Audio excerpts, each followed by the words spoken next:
Poor M is drowning in wine. M is drowning in wine. And my King David's getting a fucking shock collar. Yeah, he is. So what should it say? Bitch.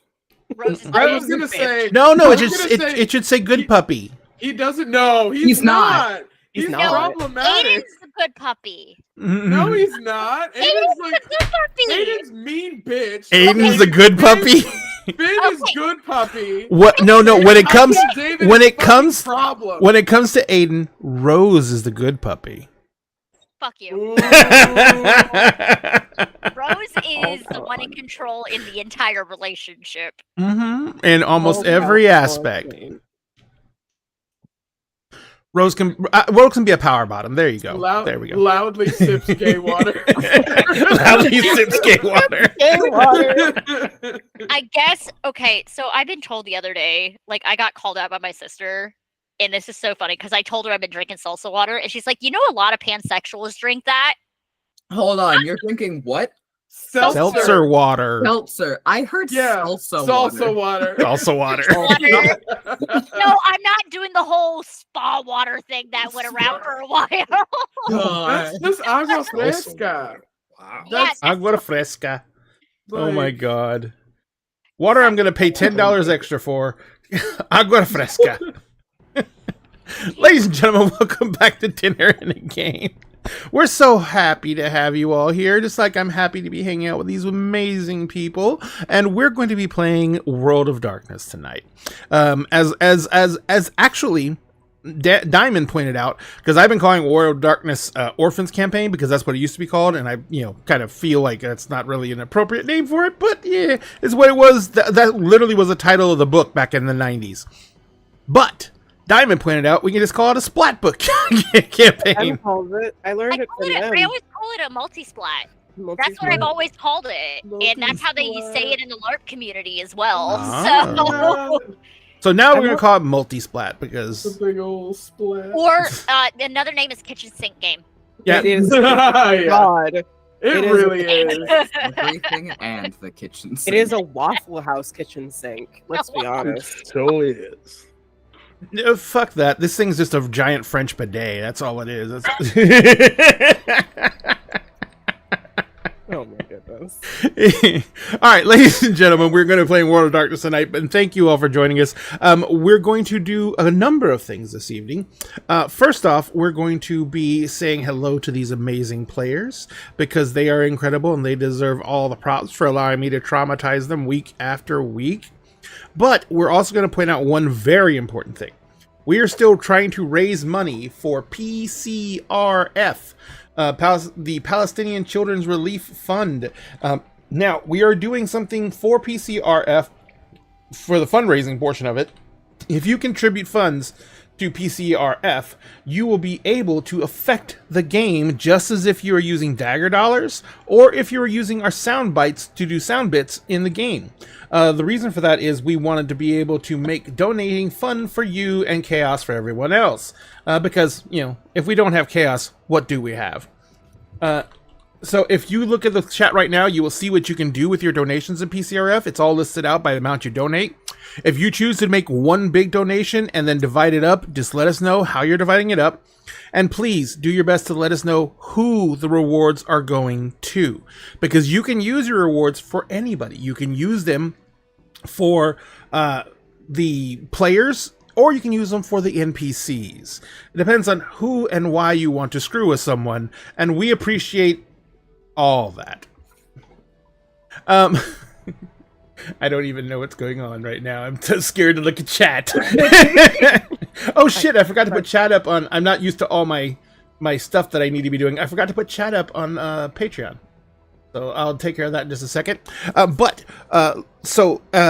If you guys want to help out with PCRF, we would love that. We love the donations. It's a worthy cause. They're an amazing charity, and they're really trying to do the best they can to help out everyone in that situation. Of course, we cannot mention the situation, we cannot mention what is happening there, because if we do, we will possibly get banned, blacklisted, oppressed, shut down on multiple different social medias. Now that we actually stream to all of our social media channels.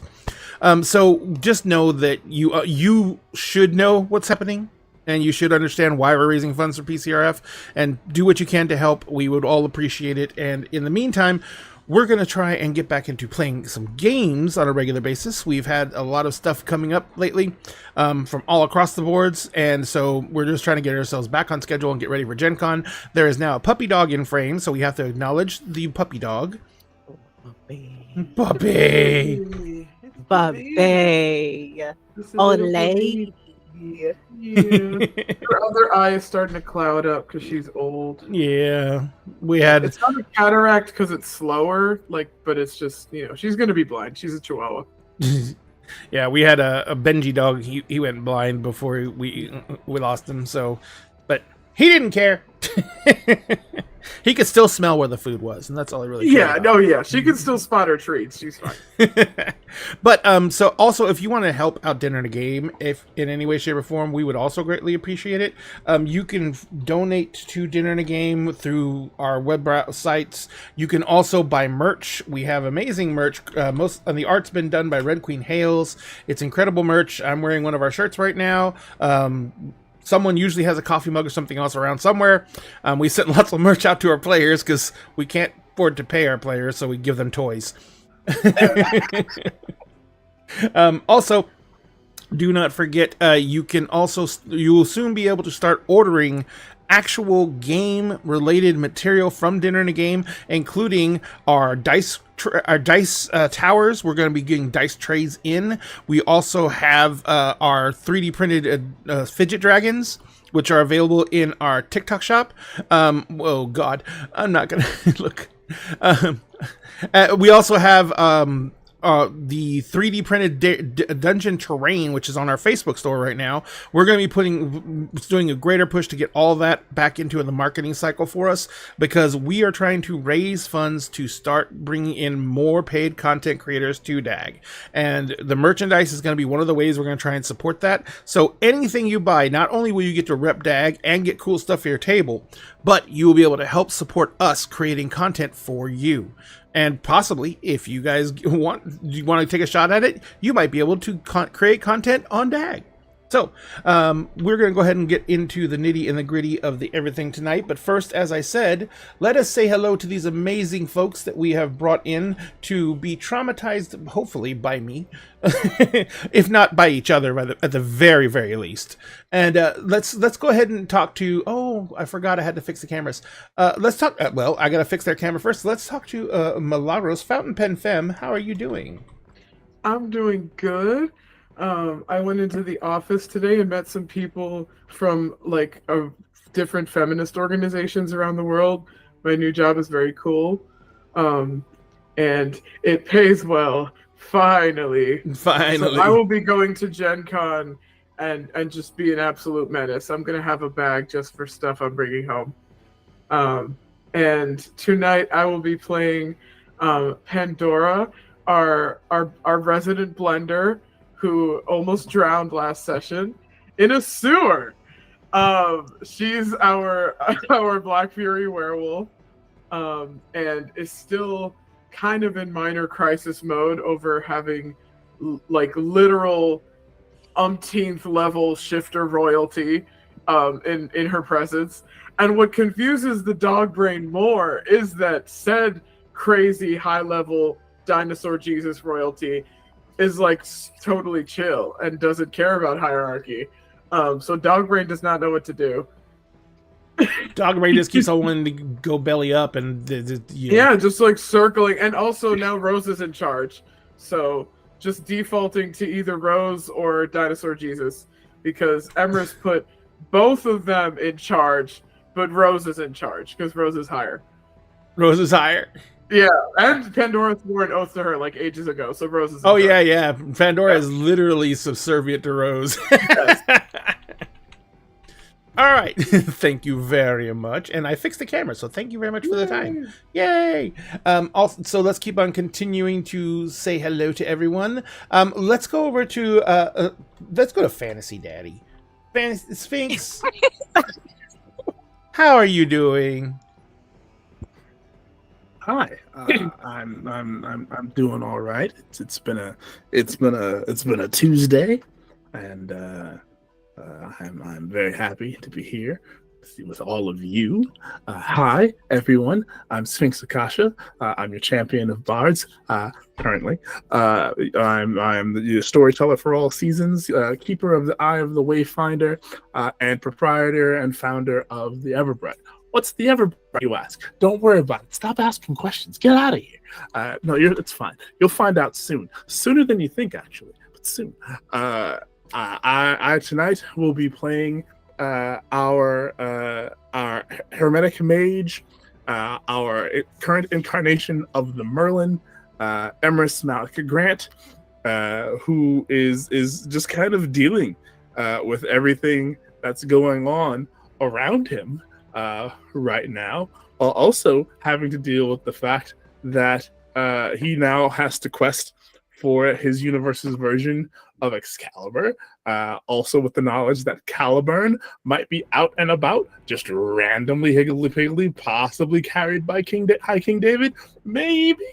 And also, now his fiancée surprised him by flying into town. And not, well, it's a surprise, so there's a reason they wouldn't let him know, but, you know. Yeah. We'll see what happens next.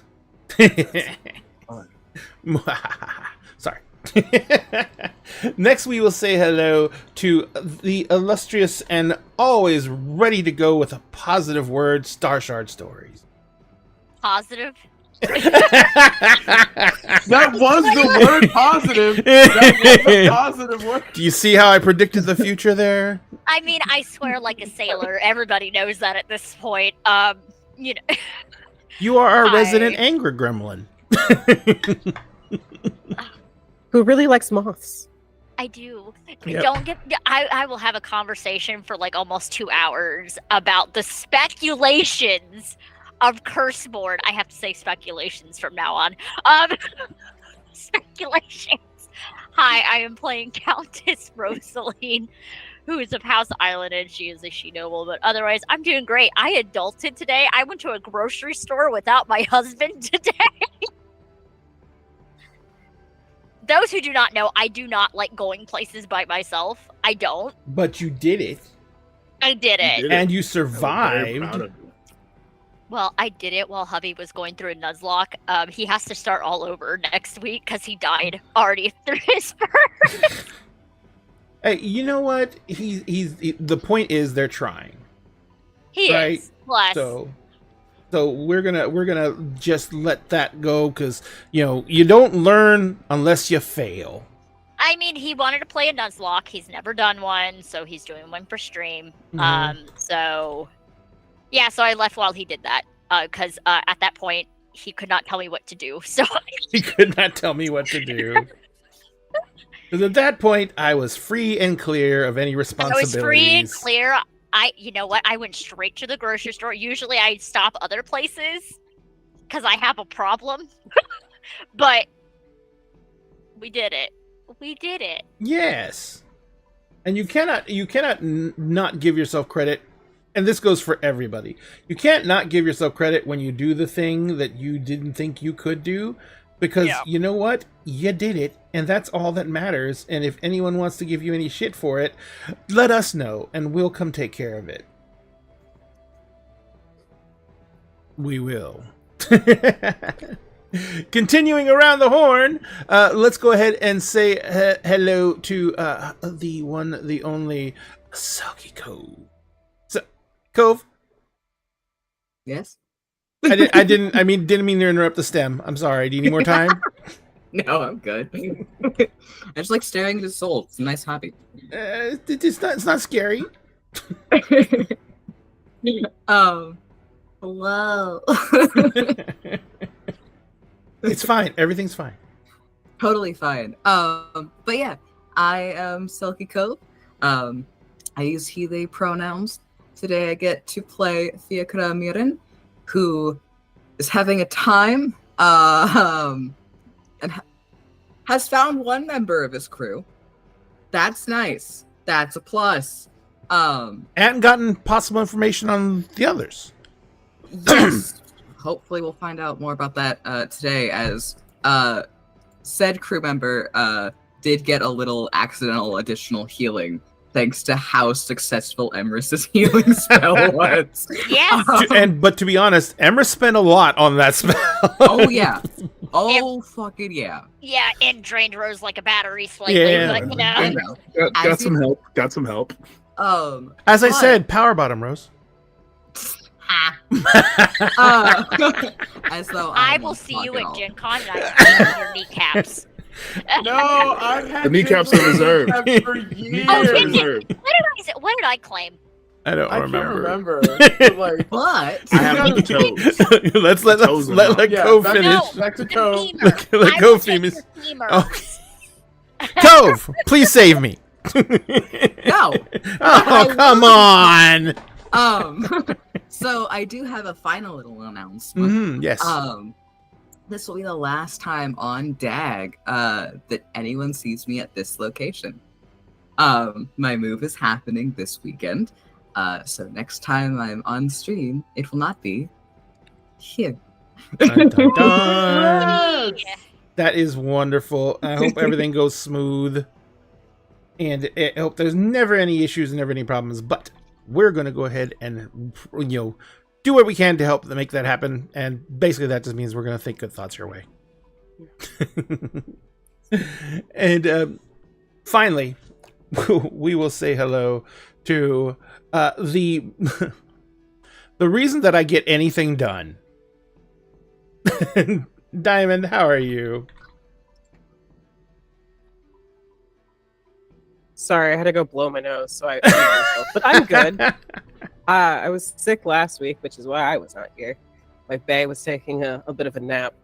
But I'm here. I got up today and decided to put on makeup. So y'all get full makeup, bae. Dun, dun, Apparently. dun. Did not put on real pants. Vibing in sweatpants. Such is the life I want to live today. And you also get cat butt in the peripheral for the people on the Absolutely. that can kind of see her vibing. So let's hope for no strawberry chaos in the background while we play, because Yeah. she has a her new hobby that she likes to do of chaos is she likes to try to play with my webcam. Pulls it down from the back with the cord. No, she pulls it down from the front. Oh, well, at least we'll get to see a close up of Kitty face. Yeah, just full paw. Full Full paw. toe beans. But yes, I'm good. I'm so confused of what's going on. I gotta recap a very chaotic recap from our lovely Cove last week on what I missed.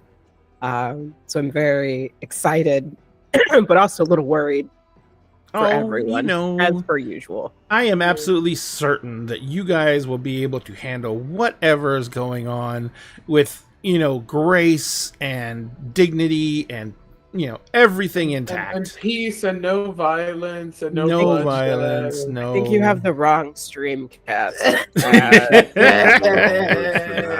Try as we might. But Try as you might. As you, I'm dying to use. I'm dying. I can't fucking. I haven't used like half of these yet. I'm so excited. So what you're saying is I should just throw something big and monstrous at you this session. Actually, I'm in charge of the session because you didn't put my camera in the right place. I am Ray, the storyteller. Oh shit! now. I forgot. This is my city. These are my players. All right. What are you running? I am now Pandora. So you have to run the game now. Quick, kill the technocracy. just arbitrarily execute the technocracy real quick, and then according to the lore, the very secret lore, Fia, eat the technocracy, please. Roll to chomp. roll to chomp. Roll. Roll to lizard. Roll to super lizard. Rose is now High King David, Ro- but better. No, Rose is High King Rose. High Queen Rose. High King Rose, and then Queen. No, of Empress something else. Rose. Empress Rose. Ooh, I still Picking up think she everything. should get. I still think she should get Queen Mother, right? Did she Queen get Queen Mother. Mother? She did get Queen Mother. She Queen did Mother get took her Queen back, Mother? yeah. Okay, good, because I feel like that's like the most badass title. Sorry, my Just brain saying. translated Queen Mother initially into Cream Mother, and Oh, Once by again- the way, this is an To 18 remind- plus stream. If you're not 18, Yeah. plus. That's a There you good way. She is She a is the MILF. MILF. She is the MILF because she has a The 7 in appearance. Jesus Christ. Rose's entire little entourage is just this walking, everyone turns to slack-jawed idiots group. I feel like they have the vibes of a perfume ad. Like, you know, those are always like kind of confusing and whimsical and surreal, but like everyone's really hot. I think they're like a perfume ad. I agree. Queen Mother. All right, so when we left off, we had actually, as Diamond mentioned, Bay kind of was sidelined. Yeah. And we never really mentioned how Bay was sidelined the entire time. Lucky for you, I have a plan. Oh, you do? Lucky for you, I have a plan. Oh, no, I have a plan too, but I want to hear your plan now. Diamond, So- what was going on with Bay, if you have a plan? So basically, I'm assuming at some point after Fia and Pandora got back, everyone went to bed because I've been informed it's now the morning, No. or like Yeah. people. We were basically waiting for them to come back. Tried going to bed. Mm-hmm. Tried Sorry, going- There was a good attempt at sorry. bedtime. It's fine. I think at one point Bay basically just felt useless because they can't really do shit, and they decided, "Fuck it, I'm gonna go take a nap," because Bay has the light sleeper merit. Bay only needs 4 hours of sleep to just be fully functioning to their best capacity. I used to have that. Right? I currently have that, and sometimes insomnia tells me no. But so I think that Bay, whenever it became apparent that we were just going to be waiting up for Fia and Pandora to make their appearance, Bay decided to go take a nap in Penny's room Mm-hmm. and basically just grabbed a pillow off of the bed and grabbed a blanket and just like chilled on the floor and slept for a couple of hours. Got that 4 hours of sleep, and then immediately started fucking with the warden sword. The warden sword. Oh, That's in God. Penny's bedroom that we left there. Along with the blood from the gunshot. It's fine. I'm sure that Penny made that go away somehow. Oh, she didn't just like Somehow. flip the rug. Well, because also like we didn't know what happened to Penny. Penny, I don't think gave any update during the night. No, And she, Bay's like- only one who really knew was Emery's, Emerson. because she had texted him and let him know she was going out with someone that night. Yeah. And he hasn't heard back from her, but as Emery has said several times, she's an adult. She's an adult, And he she's says an it adult. just like that. It really does. It's a mantra. She's an adult. She's an adult. She's an adult. Yeah. She's a grown ass lady. So I would like to make, I guess, an occult roll for Sure. the to try to see. Well, I don't know if this is going to be an occult roll or something else. Bay wants to try to see, because they're hyper focused on this fucking warden blade. What kind of metal it's made of, and just kind of the properties of it. Besides the fact that one of these things was used to destabilize the wards on the shop. Yes. All right, so And go if ahead. my magical allergies give me any kind of sense of it. Your Let me mental see. allergies give you a similar sense to what you get from Emery's magic. That's like the way the awards used to affect you. The sword Mhm. has a similar effect on you, because it's that type of long-standing magic that usually doesn't affect you as strongly because it's been in place for so long. But Mhm. it's also like it's basically getting kind of like to the point where you almost it's like someone with really bad seasonal allergies that the first few weeks it's horrible, but then it's like background noise. Mm-hmm. Yeah. What I'm going through currently. Yes.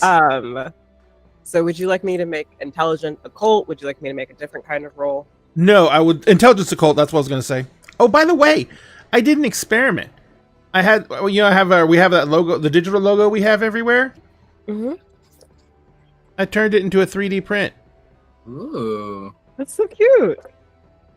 I What's can't my number? see it because my network is dumb. The number is an 8.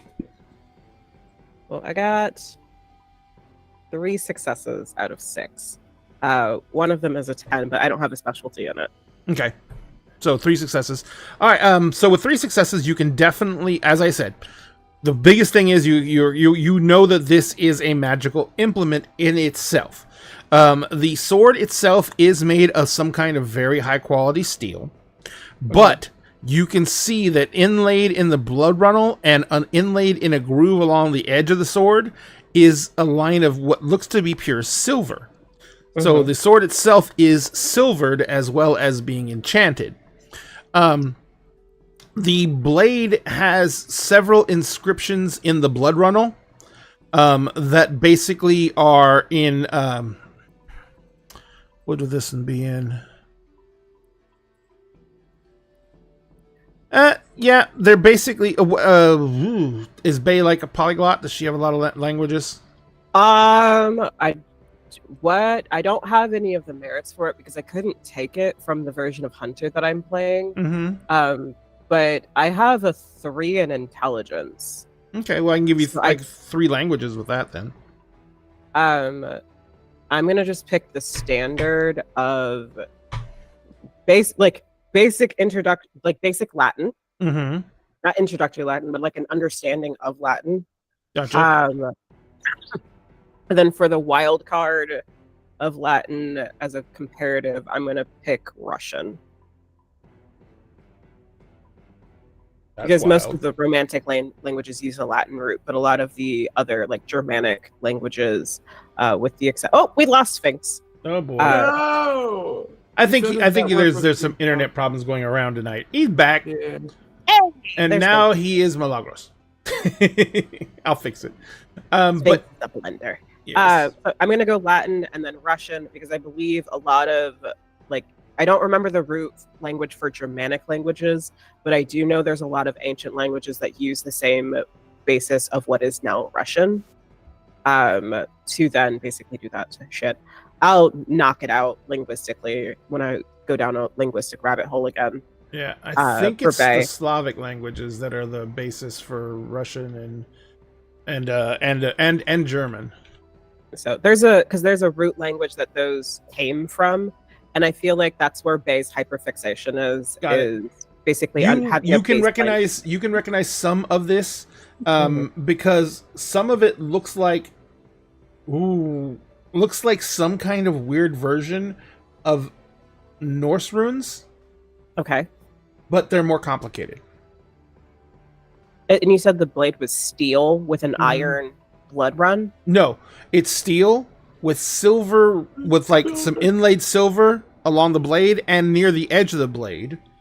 And the blood runnel, which is the little dip in the middle of the sword that goes up towards a point, the blood runnel is where all the engravings are. Okay, so with Norse-ish. Yes. Okay.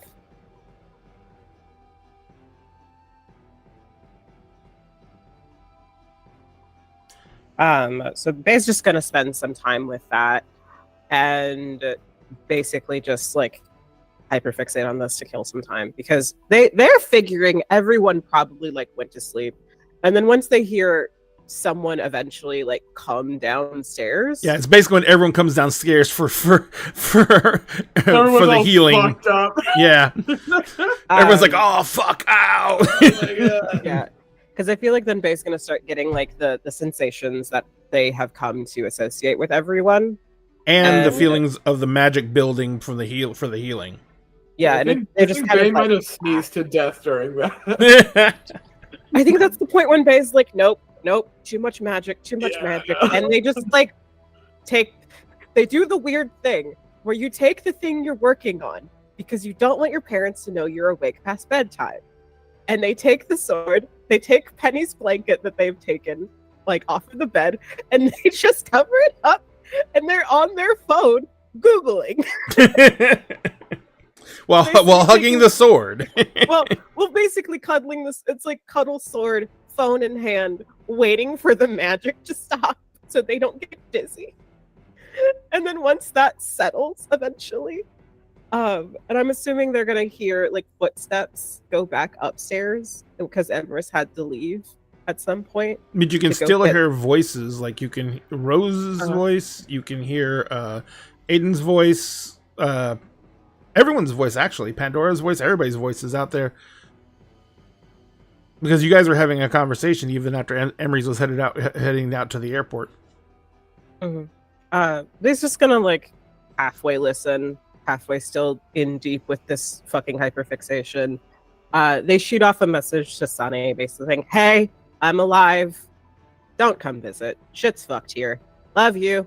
Send love to Kala. Bye." Then,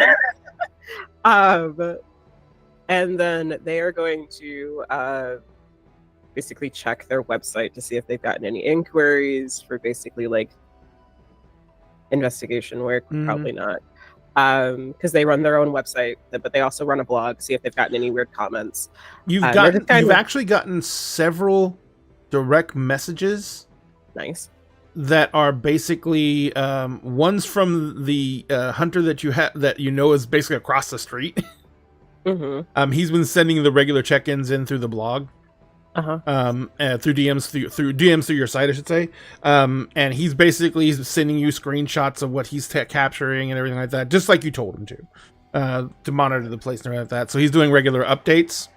Well, I didn't tell him to monitor the couch and quill. I basically told him to see if there's anything going on with because that would be, is that Johnny or is that the other guy? Johnny's the guy who was all quiet. Johnny's the sketchy one. Yeah. This guy is just a fucking weirdo. Yeah. There is a difference in Hunter society. Yes.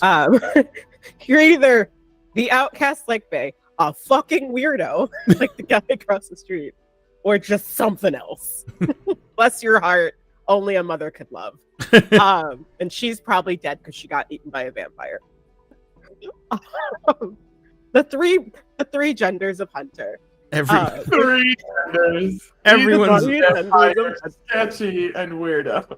Yes. So yeah, they will basically look through those and cross-reference whatever, because they're not using their laptop for the HunterNet. This is exclusively like their blog posting that they post. They'll post something random about basically like pull a photo of the I'm just gonna pick like a random like restaurant, like pick a photo of a random restaurant, pull a screen grab of somebody's review, and then post that basically it's just, you know, a good place to go have a bite to eat if you have a low income kind of travel money, because that's kind of what they've started disguising their blog page as. Not that they've been traveling so much, is like a travel page for the most part. Kind of like a travel page, because it's also like, hey, I'm in this area, if you need my help, let me know.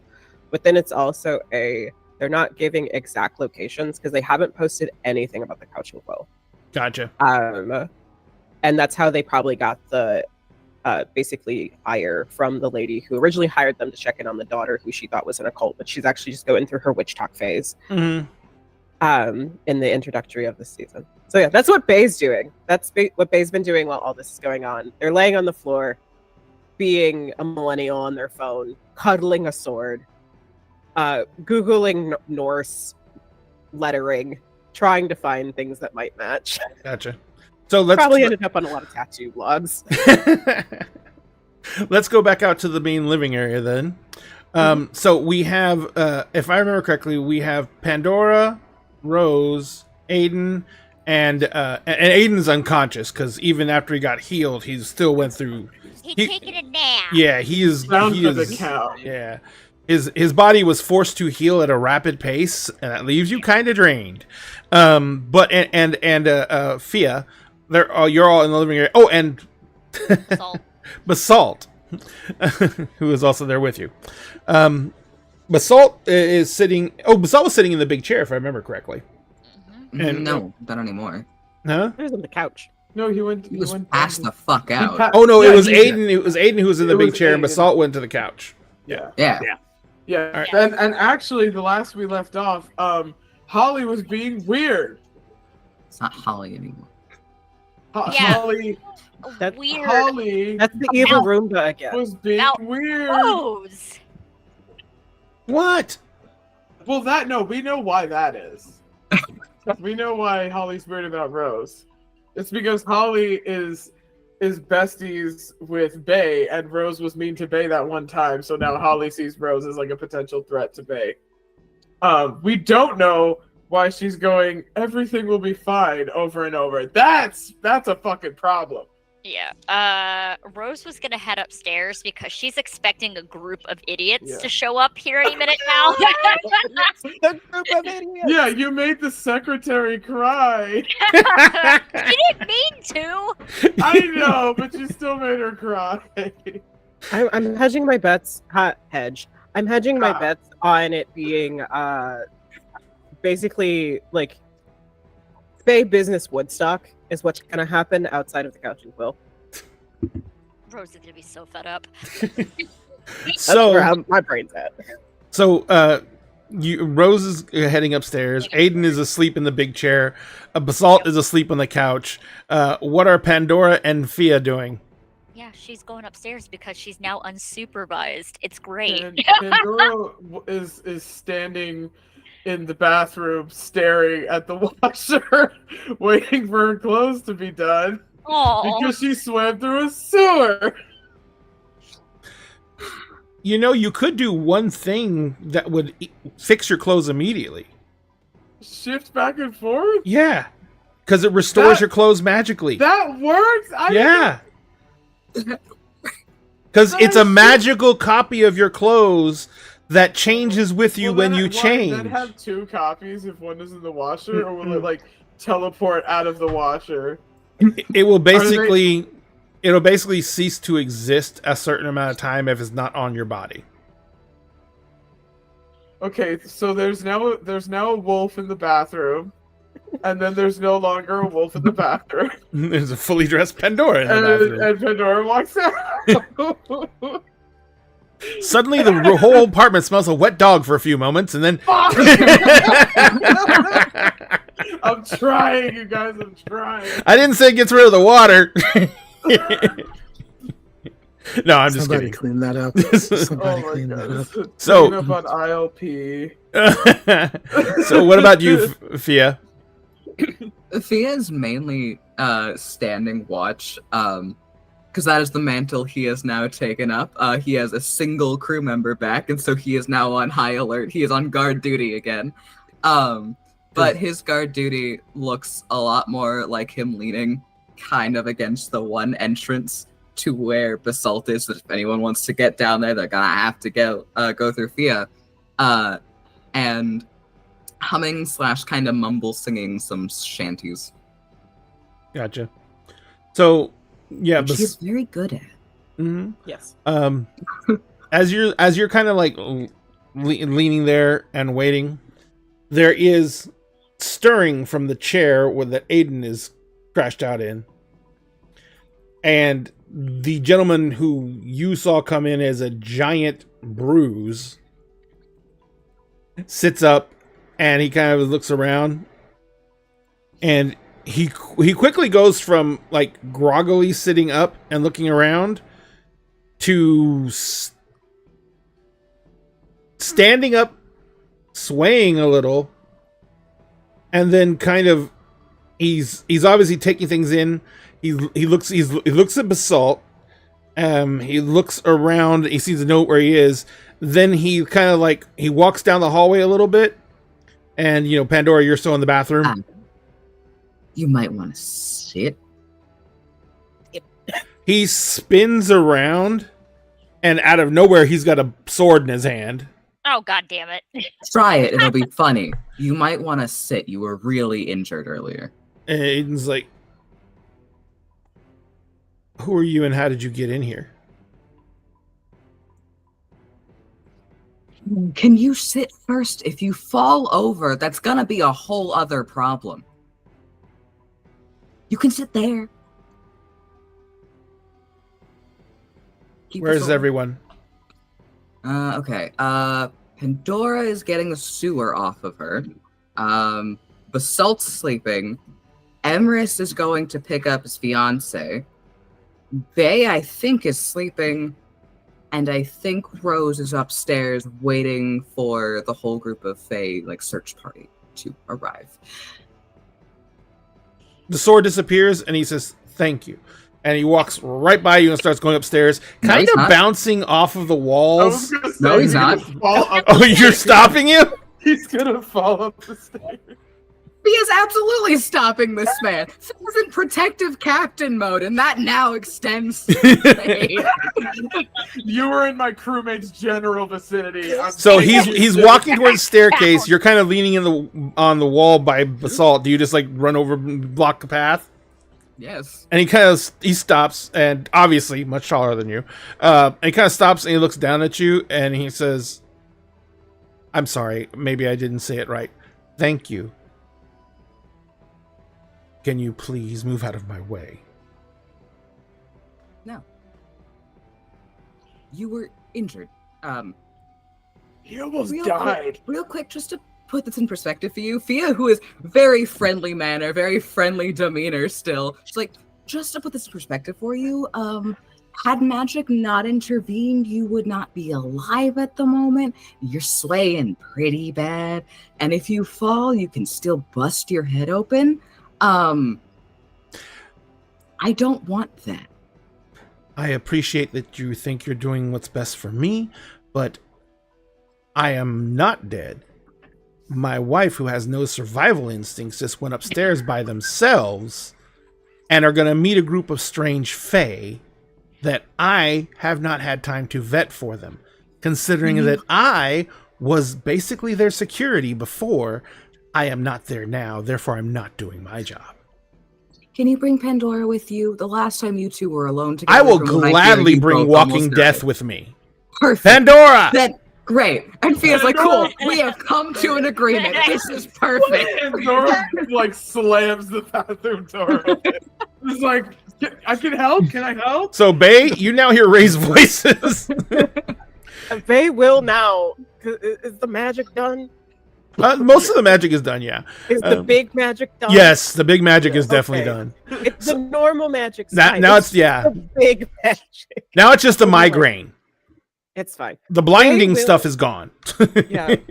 Bay, still in the outfit they were wearing before, but now sans, because they don't have their flannel. They took off, the tank top. They're wearing, the crop top sports bra that they just default to constantly. And wearing just, the joggers, denim, amalgamation cargo pants that they constantly wear. Just kind of walks out with this water sword just over their shoulder, because it's a new hyperfixation. They're not letting this thing leave their sight now. They're allergic to it, but they don't fucking care. So it's like when you get a pet you're allergic to.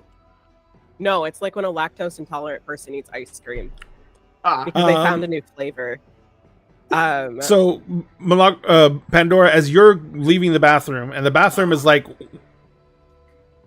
it's in between the two bedrooms. Okay. There's two bedrooms on the right side. The farthest back bedroom is the master, which is Emery's. The first bedroom is right by the kitchen wall. That's Penny's room. And then on the left-hand side of the hallway, the back room is the room that was your girlfriend's room, which still has all her stuff in it. And then, I'm glad I didn't take it to my including her apartment. coffin. I'm glad I didn't take it to my apartment because that shit got destroyed. And then the front room on the front corner on the left-hand side is the office, where what's Holly was, at least for a little bit. And then, and there is, and Sphinx, of course, you have an ensuite in yours. Yeah. So, but yeah, so there is, so, as you are kind of stepping out of the bathroom and you walking down the hallway towards the living area, you hear the door behind you from Penny's room open. You see Bay come out, and they're holding this the sword across their shoulders, and you can smell and instantly know that is a silvered weapon. Bay, looking at Pandora, is just yeah, don't. This shit's got silver in it. I don't want to leave this where I don't know where the fuck it is. Yeah, no, that's smart. Just keep keep it pointed away from me. Is there a sheath in here? Can anyone? He had a sheath with him. So, and you have all his possessions because he's dead. Fucking. Oh God, what was this Amitsi's name? Chatterbox. Chatterbox. Yeah, fucking Chatterbox disintegrated the body, but not the clothes. So I think it does in fact have its sheath. Okay. And it's just like basically Geralting this fucking sword. Yeah. And then looks at Pandora and is just like, this thing has silver in it. My dog is trying to dig through my carpet. Oh no, not mad. I mean, Are you gonna be mad if I keep this? It's kind of cool. no, if it's cool, you can keep it. I think I have a new hyperfixation. And Bay like holds it. Ooh. No. I think I have a new hyperfixation. It's magic. Is that okay for you? Oh, I'm allergic to it, but I'm also allergic to everything here, so it's nothing new. Okay. He's developing hives in the palms. A black and silver Maine Coon twirls in between your legs, Bay. And that's more magic. Now you have magic pet dander to deal with. Hello?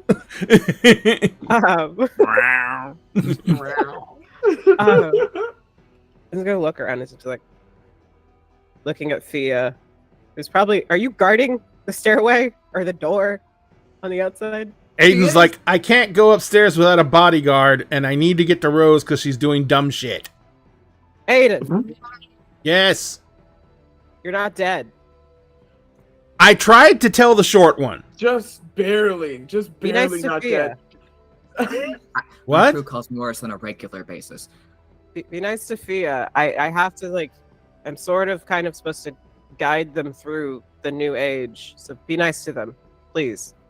I was. I even said, please move. That's not Instead how of just trying to Actually, stab yeah. them. I mean, That's coming from him, that's a pretty big deal. I mean, he's usually a lot more of a bitch. That's great. I don't want him to die 2.0. I also don't want him Pandora. to die. Rose is already down one husband. Oh, that sucks. Finn's not it's- dead. And he's Oh, that's missing. good. Like, she's already missing one, and he's already died like 4 times. You don't understand, I'm missing a husband as well. Yeah, but like your wife is upstairs. You're Which I each think- down a Possibly spouse. not alone. Can I please go upstairs Yeah, no, now? you're each down a spouse. Let's go upstairs. Okay, so Rose is upstairs. You're here and not dead. Fia's back. And then looks over at Basalt and is just like, that one? I'll catch you up. I'm gonna let them go upstairs, and Fia will finally step aside. So Pandora and Aiden are do-do-do-do-do-do-do. Rose. Does Aiden Yeah. fall up the stairs? Huh? Yeah. No, A little but bit. but he does lean on the walls alternately Oh, as he's going up the stairs. concerning. That's concerning. So Rose, you're upstairs. Yep. The cafe has like a big set of bay windows on the outside of it. Yep. And so are you like kind of sitting at the bay windows I'm watching? sitting in the bay window with a croissant and a cup of tea with my sword right next to me, just watching the window. Because yes, I actually do have survival instincts, Aiden. Aiden just thinks because you went somewhere with Aiden thinks that anytime you go somewhere without him, you have no survival instincts whatsoever. 100%. So she's just And it's not like you just saved his life, like just like you know. just saved I his know, life. and she's just having a croissant, and she's just muttering how she could have had a bagel, She and she made a fantastic breakfast, and We it's need all to make a destroyed. DoorDash order for Rose. She made a fantastic breakfast. She spent the morning And like it's early ruined. morning cooking, and it's ruined. And Fucking she's just ruined. sitting there, just sipping her cup of. It's like literally, I'm pretty sure Emery just has this set of herbal tea just for Rose in the shop. So she picked 100%. from the stress the fuck out box. Stress the fuck out. Box. And slowly sitting there with her teacup, drinking tea, and just seeing Aiden and Pandora show up. And so Aiden's comes upstairs first. He navigates around the counter, kind of like he's leaning on chairs as he goes through the little dining area, and he plops down in a chair by you and doesn't say anything. Just sitting there. He's like, and he's just like kind of like, what? You owe Emery's a thank you. I probably owe him a lot more than a thank you. Mhm. Last thing I remember, I was flying, and I don't do that. I know. And I drove a car. Well, we'll owe someone a car then. No, actually, I drove pretty well. There's no dents or anything in the car. Alfred can attest to that. Alfred's downstairs. I forgot Alfred was downstairs. I feel like he's like asleep. He's done. He's yeah, no. He got He's got a sleeping bag in the office. He's like in his 60s, early 70s. He needs a nap. Okay. He is doting on him too. Yeah, Like, please. ice packs, heating pads. He's just Oh, a guy great. too. He No is. supernatural nothing. He's just an old man. He's dealt with Rose since she was 8 years old. So this is just like. Yep. He is what they call a Cathane. Yep. A mortal in the So- know. Yep. So she's just sitting there. She's like, so I don't have survival instincts. She fucking heard it. He's like, not mostly, no. Really? Yeah. Need I put the laundry list of all of my accomplishments that I have survived on my own? Mm-hmm. And I can show you one of my scars to match every single time we did that. I'm talking about before I met you, darling. I do have survival instincts. Mm. Before I called you to come back home. Mm-hmm. Yep. I know better than to argue, so I don't know why you think this is going to go anywhere. Mm. You're just mad at other things and want to yell at me. Odelia would bitch slap you right now. Odelia would have eaten everyone in that room and handed them their livers. And forced them to eat that! Yeah, and Pippin would be laughing his ass off. Because Pippin is a They're sadistic laugh out. little shit. Well, they're a puka. That's what they do. I know. But all that aside, Yes, you're going back.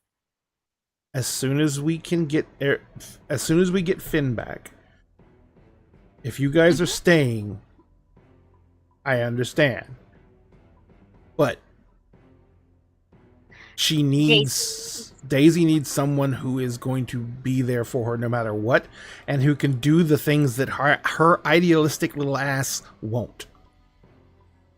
I know she's still going through her rebellious stage.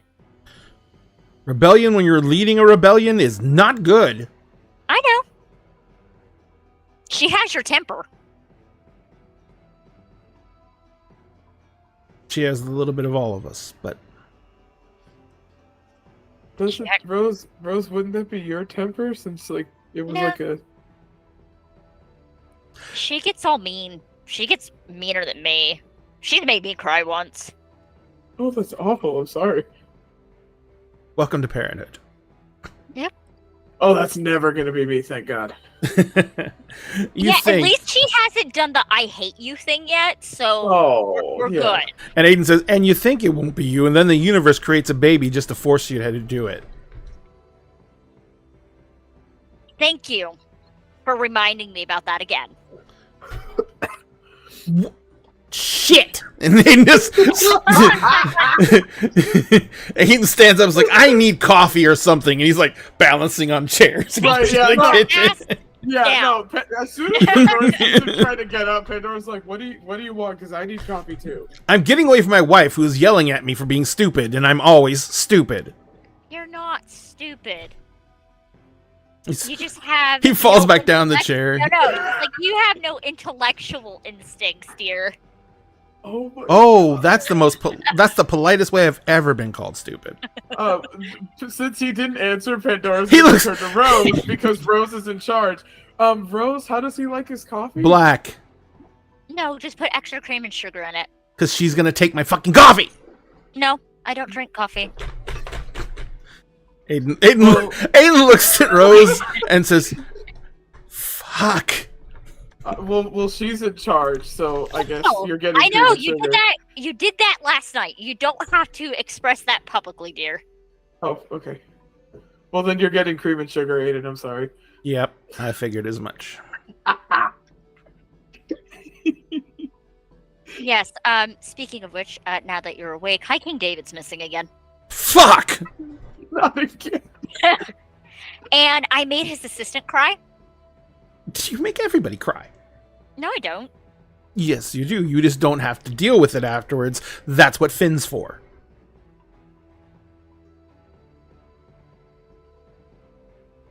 Who cry? Huh? Let's see. The real kicker. I mean, you made you made well, you make Finn cry all the time. You made Pippin cry.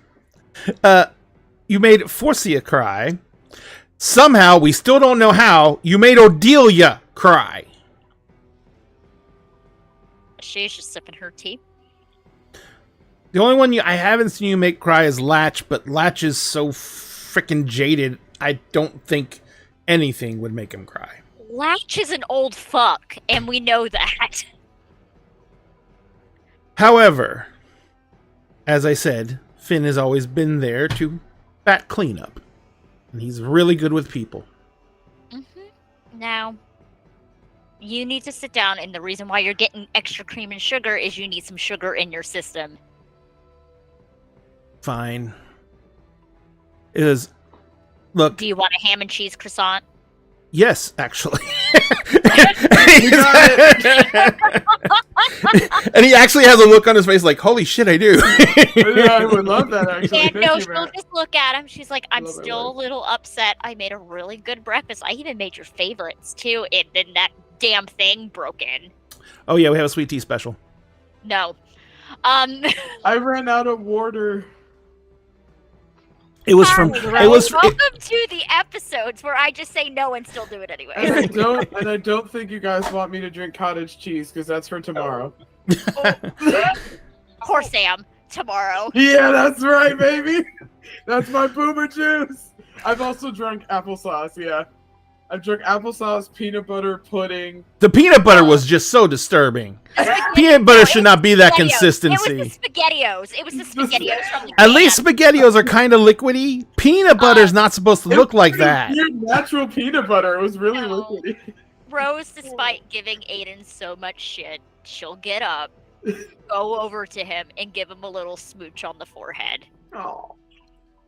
And he's all like, he kind of wraps his arms around you as you're giving a smooch forward and pulls you down into his lap. And he kind of just leans his head on your shoulder. But in your ear, he's whispering, who are we waiting on and how many of them do I have to kill? I don't think we have to kill any of them. It's the search party for High King David. I think 6. Okay. None of them somehow know how to do what I can do, apparently, because they just can't seem to find him. They're stuck on this side. They might not have developed their abilities as much yet. He actually reaches into his... actually, no. What are you wearing right now? She's looking sin. She was in the banana dress and everything. Not the banana dress. Okay, so he kind of like... No. She changed it to a changed. sweater.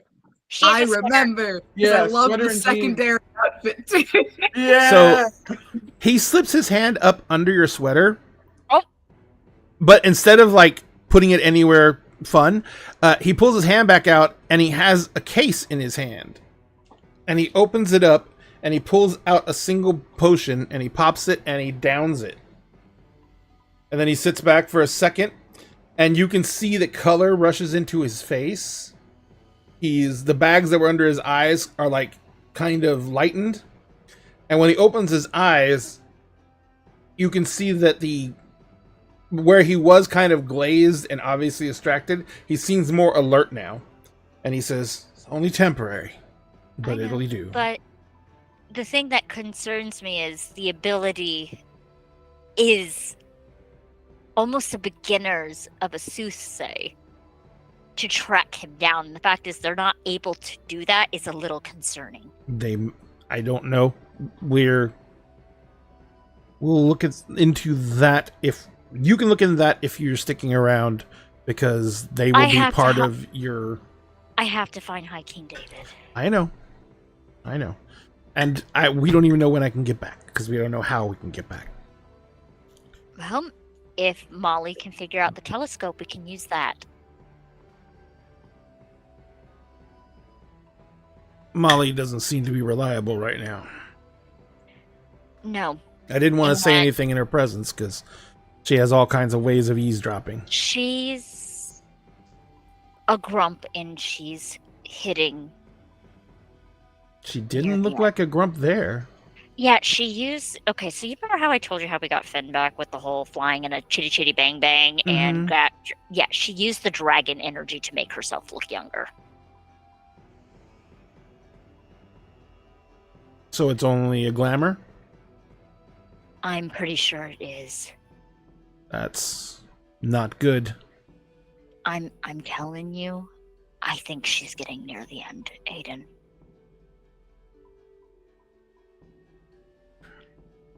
All right. And I need to be here when she goes. I wasn't there. I understand. No, you don't have to. I know. It's all right. She just quickly moves little tears from her eyes real quick. And it's about this time, Malagos, you're coming back with the coffee and the croissant, ham and cheese croissant. I got like 4, just because Aiden's also. You got 4? Yeah. Aiden's like, oh, thank you so much. Yeah, see? And he literally stuffs almost an entire one in his mouth. He's hungry. Manners. He's like, he's holding most of the ham and cheese against his mouth, and with his other hand, he goes. Of course. Yep. He's hungry. He almost died. He's given the pass for almost died. Right about that Same time, kid you like, see that there is headlights that pull up to the front of the shop. Yep. Coming through all the windows in the front of the shop, and you hear car doors opening and closing, and you see there's a group of people walking up to the front of the shop. Let's stop that scene on that.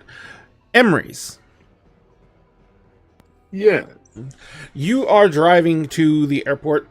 You quickly. It's late or early, I should say. So there's not a shit ton of traffic. You know, the red eyes have landed and probably been picked up already. The early morning flight people are just getting there to check in. So it's the light, probably one of the lightest periods of traffic in an airport. So you quickly get in. You get into the airport. You park the car. You get out. Her plane was supposed to arrive at 6. When you get there, it's about 6:15-ish, but she has to go through baggage and everything like that. So, what do you do when you park the car? I park the car. I go in. I look for her flight and where the baggage claim is, and I go and wait there. All right. So you go down to baggage claim. There is probably about 20 people kind of waiting for the baggage carousel. You can see the carousel's empty and it hasn't even started moving yet, so they haven't even gotten the bags into the baggage carousel yet. And you can see, as you're kind of walking around, you don't see her anywhere. But as you're walking the carousel, suddenly you feel 2 hands like press over your eyes.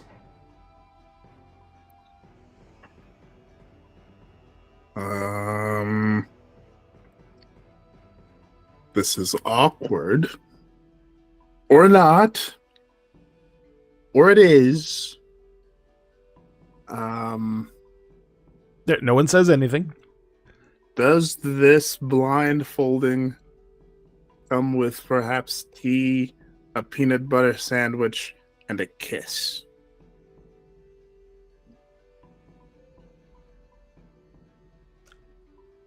Yes.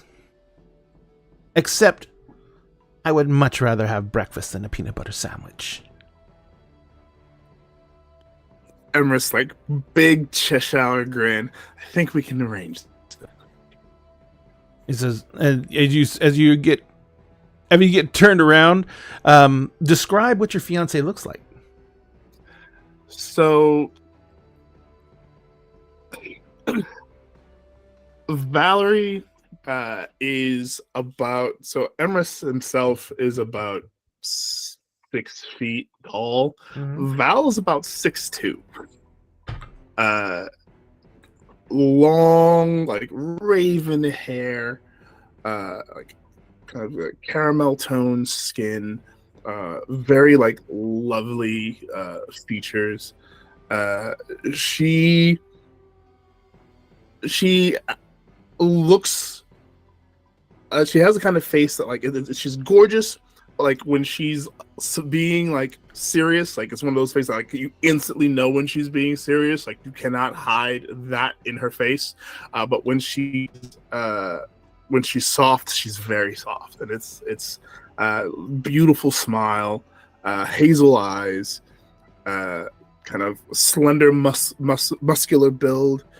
She is probably like in a hoodie and probably in a hoodie and like sweats at the moment. I figured socks and sandals is the standard operating procedure at an airport, so Yeah. And probably like carrying a one of those like canvas totes. And so Emrys will like turn and see her big ass grin.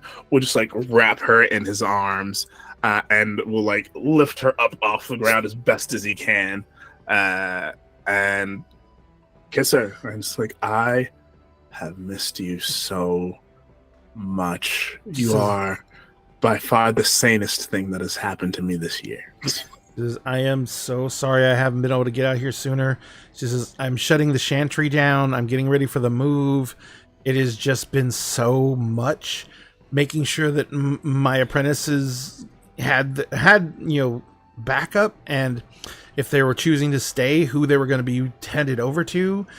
It's just such a huge process. I am so sorry. No apologies necessary. I know it's hard. And like you've had a lot to deal with. We've all had a lot to deal with, and it's been a lot. I'm just glad you're here now. That's what matters. Yeah, and with all the chaos of the past year, it's across the board. But I need to tell you something incredibly important before any of this, before anything else happens today. Okay. It's all done. What's all done? I found a master to take on all my apprentices who are staying and to take over the chantry. Oh. That's great. The turnover and the wards have all been changed. Everything is taken care of. I already have an offer on my house. Oh. And I hope it's not too much if I were to say that I might want to relocate a little early. Like today. Emrys takes her hands in his, like, looks at her, like, just beaming ridiculously. Believe me when I tell you, you may not believe me when I tell you, but I'm asking you to believe me when I tell you that is the best news I've heard all day, and probably will be the best news I hear for the rest of the day. Yes, of course you can. It's wonderful, because I was looking at apartments, and there's nothing really available right now, and it sucks. No. Yeah, the market right now is dumb. It's real dumb. So some things for you to know. Yes. As we I figured with all the chaos that's happened, I doubt it's slowed down a ton. No. So briefly. We've made a new friend. Still not entirely certain as to what he is, except that he is tied to Kilgara. Okay. That could mean one of 1,000 things. Kilgara That is could not mean exactly... one of 1,000 things. Yeah. Yeah. Some kind of shifter, I think. Okay, that's odd. Yeah. Rose and Finn and Aiden have come back. I'm assuming that's good. it is. Rose it's been a long time for them. Our goddaughter is a teenager now. 'Cause, Interesting. time on the other side of the veil and all Okay, that no. banana pantsness. Rose Think of it as the has Horizon lost Realm. an Got it. eye. What? She's got a new one.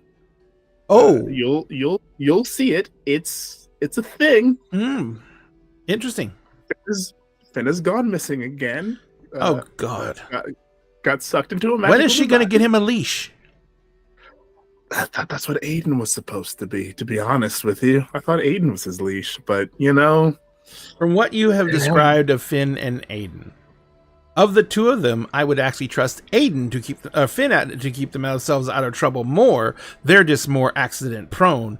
Aiden is the one who probably causes most of Finn's accidents, however. you know what? That's a fair assessment. That is a fair assessment. Yeah. Everyone is currently at the Couch and Quill. It has been a madhouse within the last 24 hours. And Okay. the wards are back up, but we have to attune you to the new wards that Kilgara made because they are ridiculous now. Oh, he made them? Yeah. Yes, so maybe I should get a hotel room for the evening because I don't No, want to fry. I can attune you to them the moment we get to the house. Like it won't. It's not hard. It wouldn't be a problem. It's not a problem. I can attune you real quick. But yeah, just bear that in mind. And yeah, it's been a fun 24 hour. She says, This is your conscience. There's also a very tall, red-headed woman who may or may not be Holly in your house. This is your Right. conscience. Also, and there's a also- giant man on your couch. yes. Yes, yeah. There's a giant, formerly sewer-dwelling man also on your couch. This is from your conscience. There's also a couple of new friends. The meta As pigeon in- just flew through the room. Like, oh right. So remember the consciousness in the Horizon realm that we spoke of, Holly? Mm-hmm. Yeah, no, I Holly was has a really physical anxious to form meet now. them. Oh, Kilgara put her in a golem. Is a tall, lovely redhead woman who is now also in the Couch and Quill, along with our Kilgara's child's partner, who is a very large, I think, wereshark. I'm not sure. there's weresharks? He's guessing, Fia. He's guessing. There's where everything nowadays. Listen, one of his partners is a wereshark. It's just not The other one is Okay. the other one. Not the other one. It's not. I'm not sure which one he is. He's aware something.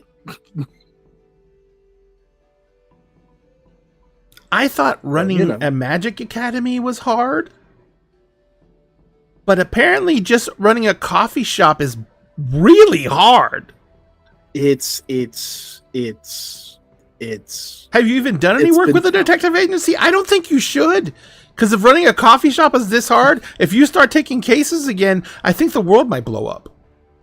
It might. Well, we've successfully stopped the world from blowing up now twice, I think. I think.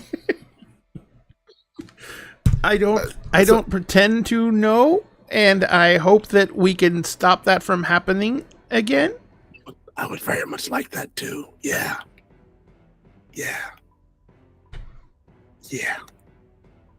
Shall we get you Okay. back? Shall we go home? Yes, actually, I am unfortunately feeling the effects of the week and the red eye, and I just when I finished taking care of everything, I was thinking about it, and I hired movers, I hired packers. He says, my brother is supervising. They're going to come out, pack everything up, and ship it over. I literally just packed up all my clothes that I needed. And I was like, I don't even want to spend another minute not being here with you. And it's not just because I was worried that you were going to die. It's because I realized that no matter what we were doing separately, the only time I felt good about anything was when we were together. So even though I was doing what I wanted to do and what I felt like was my calling, it dawned on me, I can do that anywhere. I built it once, I can build it again. And I have friends here who can maybe help. And as another meta pigeon, you also know that there's already basically a magical orphanage in this area. There is a magical orphanage in that area that might need some assistance. So that would be a good place to start. And it says, well, that's interesting and news to me. But yeah, I tell you what, that's more business. We're not here for business right now. Let's get back. I assume that everyone is in the coffee shop / war room, the tea shop / war room. For the most part, yeah. Oh, there's also apparently a gang of Fae. Not an actual gang, like a group of Fae. I wouldn't doubt it if you told me there was a gang of Fae. I would not doubt it if you told me that there was a hip hop dance crew of werecoyotes in your living room. That would not, in fact, be the weirdest thing that happened today. That's This what is I the figured. other meta pigeon telling you that there's also a hunter surveilling your shop. Did you tell him about that? Oh, Imris Did you was tell in him? the room while Oh, that's Holly right. and Bay were doing the thing. Yeah, he was dissociating, but he was in the room. We did have that Yeah. conversation. Yeah. yeah. He was- There's also a hunter surveilling the shop by request. What? Yeah. I told you about Bay, right? Yeah, We no. talked But you about said that Bay wasn't a hunter. No. She called in a favor from a friend to help watch over the shop while the shop was unwarded. Oh. Let's Let's go home. And then suddenly suddenly the baggage carousel starts, and you see that she's rubbing something in between her thumb and index finger, and then her bags only come down the chute and land in the baggage carousel, and she says, "I'm still messing with probability as a hobby." Nice. I've not quite gotten there with probability, but nice. I like that. As she does that, you see she slips what she's got in her hand out, and it is a piece of willow worrywood that's been worn almost smooth. You've gotten a lot of good usage out of that, I see. And she says, "Oh yeah, I've been working a lot with trying to process actual items I can use in casting that aren't going to be as paradoxical as a wand or a staff or anything that's more convenient or cultural." She pulls out, you see, like, if I wanted to change my appearance, she goes in her purse, she pulls out a compact. She says, "I enchanted this so I can actually use it, and then I just act like I'm putting on makeup, and by the time I'm done, I look different enough that I can pass as someone else, but not different enough that it's going to cause a lot of paradox." Oh my gosh. That's brilliant. I am so impressed. That is brilliant. There's a reason I'm running a magic academy. That's fair. Yeah. That's good. We'll I mean, have to you're talk a about hermetic. this. You're more into the really mechanical magic. Being a verbena, I'm more into practices that are more of the natural sort. Keeping things in line and keeping things balanced. Oh, yeah, yeah. Oh, I can't wait for you to meet Pandora and for the two of you to talk, like the balance mage and the Gaia practitioner. It's gonna be great. It's gonna be great.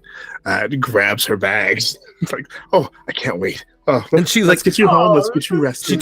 she takes the big bag away from you, and she says, and at the same time, and she pulls the handle out of the bag and turns it around, sits on it, and then you see she hits a little button in the bag, and the bag starts driving.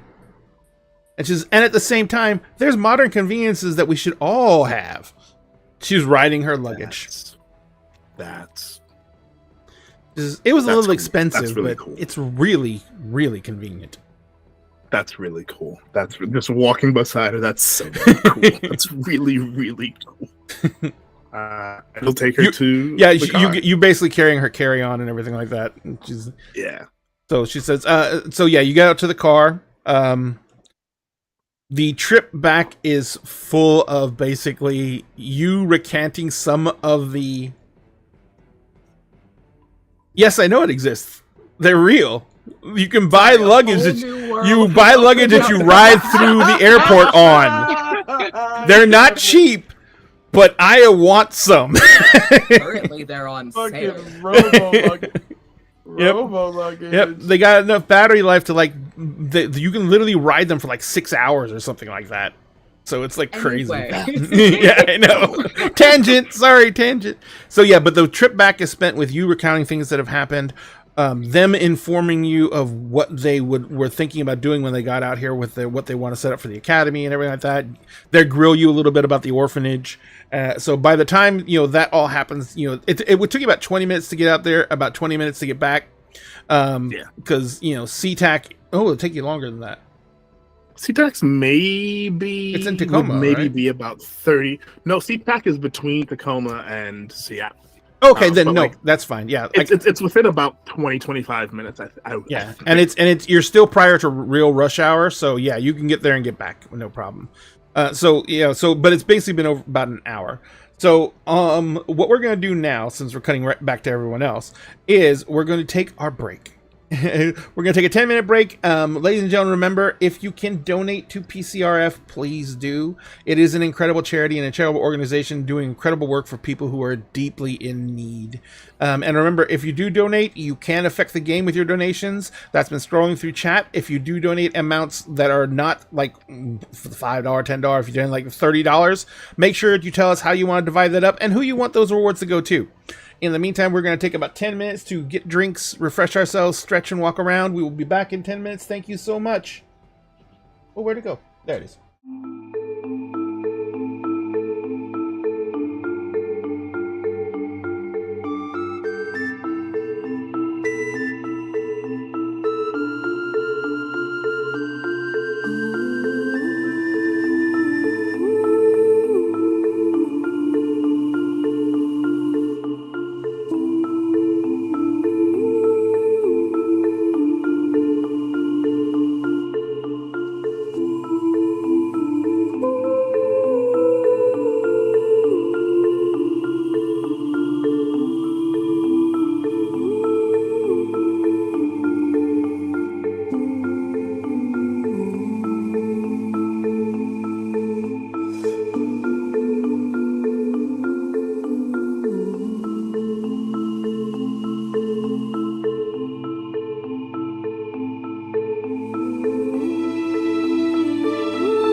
2, we're back.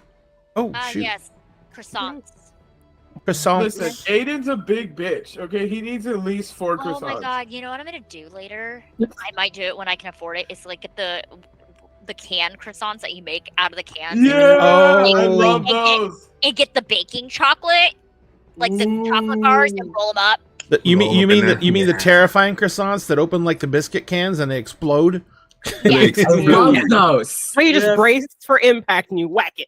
Yeah, Oh I just no! I love opening those. They freak the hell out of my husband every fucking time Poor because he's like, Sam. no, he hits the. He's like he ducks, and I'm like, honey, you're not on the ship. You're not on the ship. Ladies and gentlemen, thank you for letting us take that little break. We really appreciate it. We are going to get back into the everything. Ichiro, your baby. Give me the strawberry. Hi, Strawberry with no baby. brain. No thoughts. No thoughts, Thoughts only on berries. And she's gonna end up on your doorstep one day. Please know this. I want to find a kitten in the wild and just bring it home, and my husband cannot tell me no because I would be like, it chose me. Cat distribution will- system. What will Bean say? Bean loves kittens. I used to Oh, foster Bean them. likes kittens? Yes, I Okay, used then to Bean needs a foster. kitten Oh, that's stat. Bean Yeah. needs a kitten right So, now. the funniest one I had was Gizmo, and he was a little black cat, little void floof, and she would carry him around all the time like it was her baby. So A little it's void one of the- floof. Yeah, little void floof. When we took him in, he got adopted within 24 hours of being on the floor. Oh. He Because was you so would just cute. look at him, he would just purr. That's all he would do. Oh my god. I'm weak. Sweetest baby. Yep. So, excuse me. So, like I said, the trip back from the actual airport's going to take. The round trip is about roughly an hour. Yeah. Yes. I will say, Emrys, you get a text message from Bay. Oh boy. It's Oh, just dear. Emrys. It's not the group chat, and it's just, "Will you be mad if I'm a gayer version of Geralt?" Question mark. Send. I look at the text. I look at Val. Geralt from The Witcher? Question mark? Send. Sends the gif of Geralt all dirty and sweaty, oh god, the butcher of what is the word of Blaviken. Blaviken. yeah, it's that scene of him and Blaviken with where he's got out his steel sword Mm-hmm. and he's in the middle of the fight. It's that Yeah. gif. You just get that gif in no context. In no context. Question mark.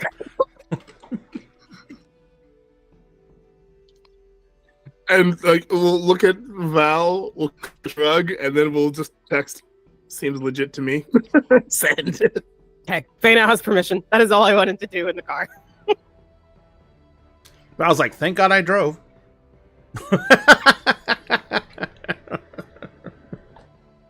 Don't text and drive, kids. Don't. So, in the meantime, let's cut back to the Chaos Factory. You guys are sitting there, and like I said, this group of people come walking up. Rose, Yes. you immediately recognize 3 of them.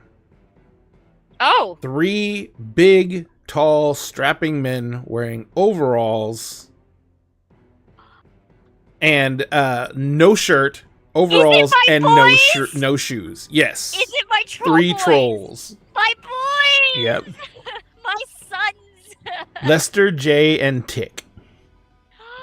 She just flings the door open to the store and just runs out the door.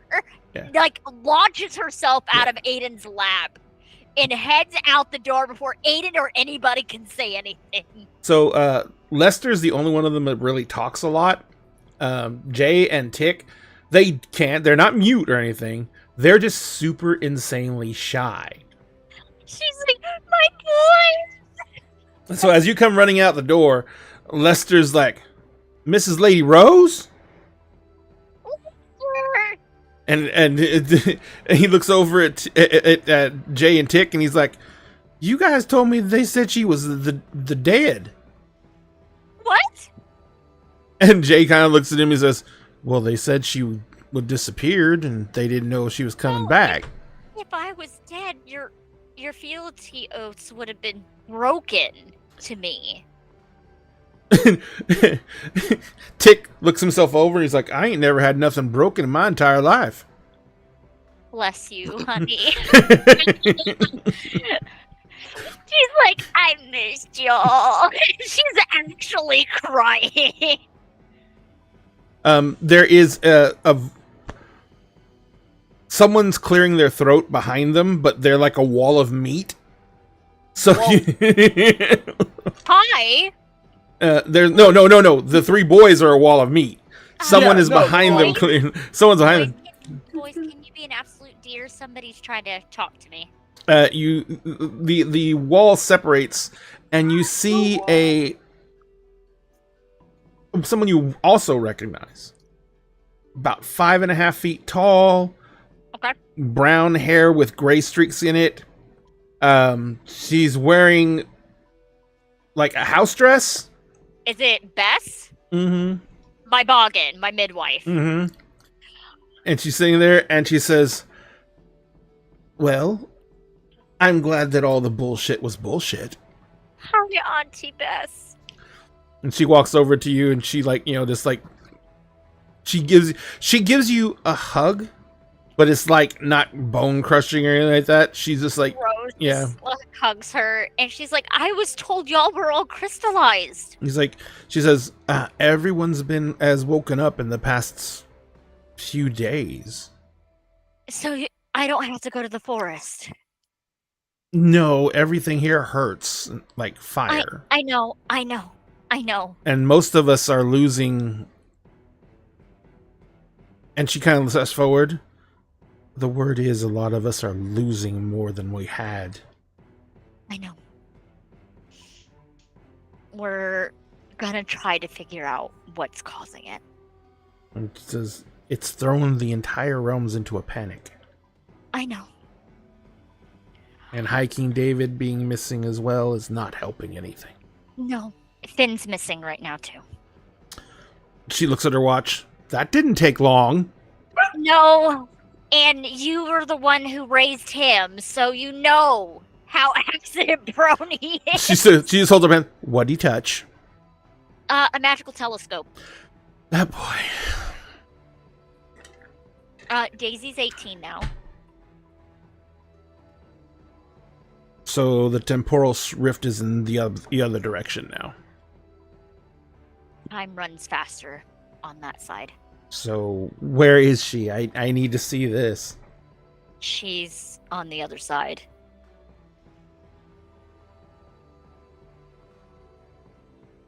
Okay. Well then, we need to get people back over there. I'm assuming that she's not by themselves. No.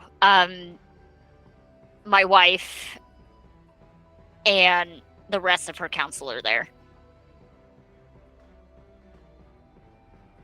We probably have a lot more to catch up than this current situation will allow for. Yeah. She says, yeah. when I got out, I found the boys. Yes. Because Tuck is somewhere. Yeah. Tuck is With the house. Hotsy. No. Tuck is at the house. Oh right, he's stuck with Rose Red. So he's at the house. He's in Yes. the mountains right now. Tuck is Has he left the house? No. He needs to leave the house. It's the only issue is he has the only person who's been reporting in that he has access to all of his abilities currently, and he thinks it's only because he is there. He has, and your holdings are much larger than they were. He literally needs someone to come get him, to get him out of your domain now, so that he can remove, or so he can stop Bedlam. But the problem is no one can teleport in because he's the only person from your estate that is in the area. There's no one higher ranking than him that can allow him to come in, and we have all lost our attunement to Rose Red. Great. So we would all have to be brought in under the facility of a guest, and since he is not a lord, liege, or anyone in Noble. control, he can't grant guest status to anyone. So no one can come into the freehold. Let me guess. I can't even call him. Oh no, his phone works. She'll pull out her phone, Mm-hmm. call, put it on speaker. The phone rings a few times. The phone comes up, and you hear in the background, "Shot through the heart, and you're to blame, darling." It's like, hang on, I can't find the volume. He's just like me. For Glad me. he hasn't changed. I bet he's dancing with a broom right now. He's like, the volume goes like, "Here, Rose. Tuck. I'm glad that you're okay. The house was like this when I found it." I know. Bess is filling me in. Yes, Bess. Oh, Bess. Yeah, she called me the other day. Yeah, She says, Lester, Jay, and Tick are here too. Okay, so you got the Bonehead brothers. What we're still missing are one of the Boggins and the 3 knockers. Besides Molly. Molly's here too. Molly's there. Yeah, Molly's dealing with Finn. What Being happened to missing Finn? again. Being missing again. Fucking Christ. Let me tell you, you know how he touches things that he's not supposed to touch? I understand you were once in that list as well. But go ahead. Huck, Yes, miss. if you weren't my husband's best friend, we would be having words right now. I know words. Do you? Yes. Like, trapped in the fucking mountains for Okay. 2 fucking days.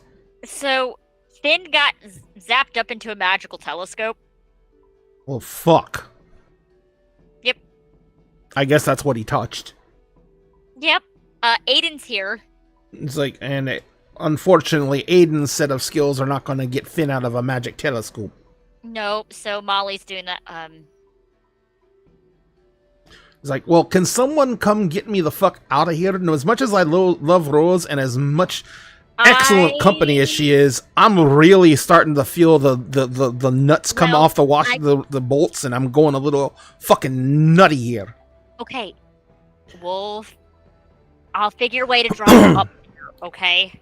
He says, as far as I know, and from what Rose has said, you're still the owner of this entire estate. Well, I can just teleport there. Why not? I said, could I just teleport there? Do you not have access to I mean, I know people have been losing access to stuff, but do you have access to Wayfarer? I do not have access to Wayfarer. I never had access to Wayfarer. That was Finn. Shit. For some reason, I always thought you guys did the same thing. It's all that No. magic. So confusing. No, my specialties are primal and soothsay. Oh, yeah, you like to light shit on fire. And then you like to I find the shit to light shit on fire with. Yes. Speaking of which, she'll give the description of the Oni. She's like, do you have any idea what the hell that is? I've seen that in manga. Yeah, that tried to murder me today. Did you piss off any Japanese demons or No, sorcerers? apparently it was the champion of the local marquee. What the fuck's a Marquis doing with a fucking Oni?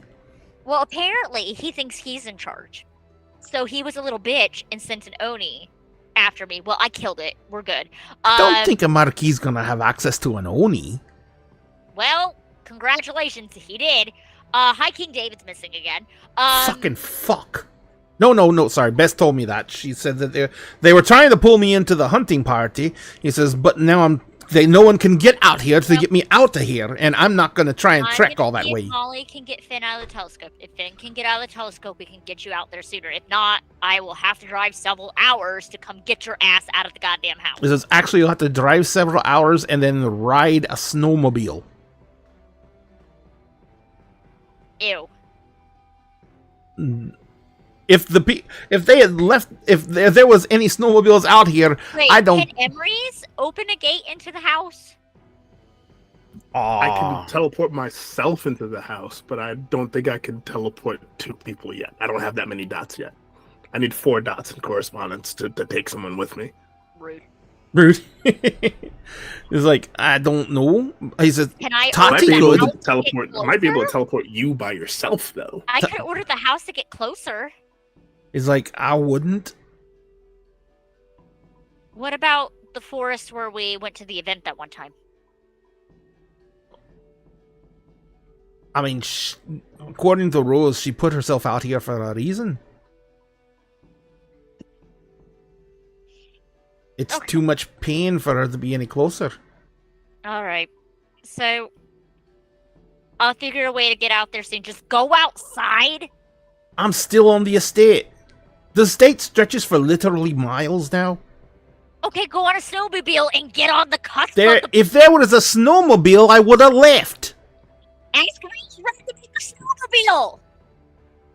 Oh, You forgot she can do that. I forgot she could make complicated things. Yes. Rose, why didn't you tell me you can make complicated things? And you hear a voice in the background, because then you'd leave. Oh. Also, Aiden and I got married, and I also have a wife. Bye. Click. You just get this mental picture of Chuck going, Tuck going, soul?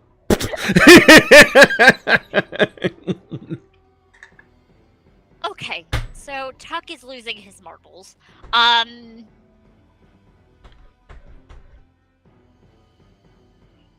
The boggin, Molly's nearing the end of her fucking time. what was the boggin's name again? I'm sorry. Bess. Bess. Bess looks at you and says, no.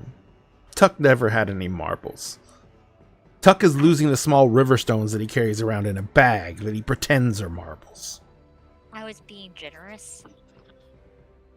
Oh no, Tuck is Toodles from Hook. I lost my mind. So, okay. And finally, We you have- hear another person clearing their throat. Yes. You see a man standing probably about 5.5 feet tall. He has a feathered cap on. Literally looks like it's from Robin Hood.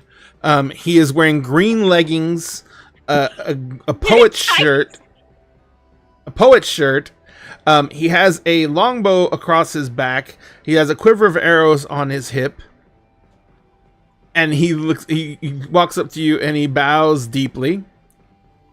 And he says, Countess, Hi, who are you? Robin, at your service. Robin. As in...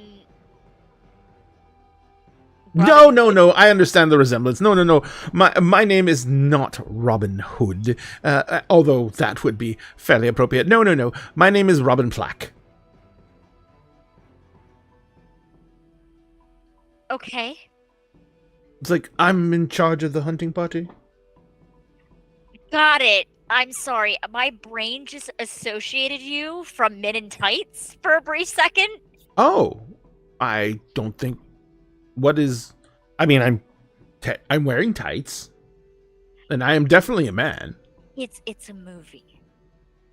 Oh, a motion picture film. Yes. Oh, excellent. Very good. I don't watch those. I rarely do. Ah. Okay. He says, so I have... You're the one leading the hunting party. Yes. I have already sent Philippa on Who's their... Philippa? Philippa, the other member of the party. Didn't see them. That's because they're doing a pattern search right now. Philippa's a puka, and she's also a hound. Okay. So we have a puka. We have my A 3 hound dog trolls, puka. Hound dog puka. We have 3 trolls, a boggin. And what are you? I am an issue, miss. Ishu. Oh, you're like Zuri. And that's all. He's like, I will take your word for it. He says, I've been required to inform you that if you wish to take over the hunting party, you have every right to do so since we are in your domain. But myself and my assistant are very well versed in the hunt, but we have lost access to certain gifts and abilities that would allow us to have a better chance at finding them and referencing them. So we're more forced into our more natural abilities from our kith, and we've been having a lot of trouble wielding our more magical natures. So Okay. She's looking to see if Aiden's just like hulking in the doorway, and then Pandora's just like peeking around. Yeah. no, Aiden came out with you. Of course he did. Yeah, Pandora's and as soon kind as of like guarding the door right now. And as soon as you stopped talking to the boys, Aiden went over and just started punching them, and they were smacking him around, and they're talking about shit. Aiden's telling him, yeah, I think I've killed like 300 people in the last like 2 weeks we were there. He was like, there was blood yeah? Aiden, What? your axe shouldn't be getting knocked around. You almost died this morning. Well, he's like, these are the boys. They don't hit hard. They're trolls. They hit hard. All the boys are standing behind him nodding. He says, it's fine. She's just doing this. It's like, Good thing I can't call Odelia. he's like, why would I want to speak to your bitch ass wife? Get his ass!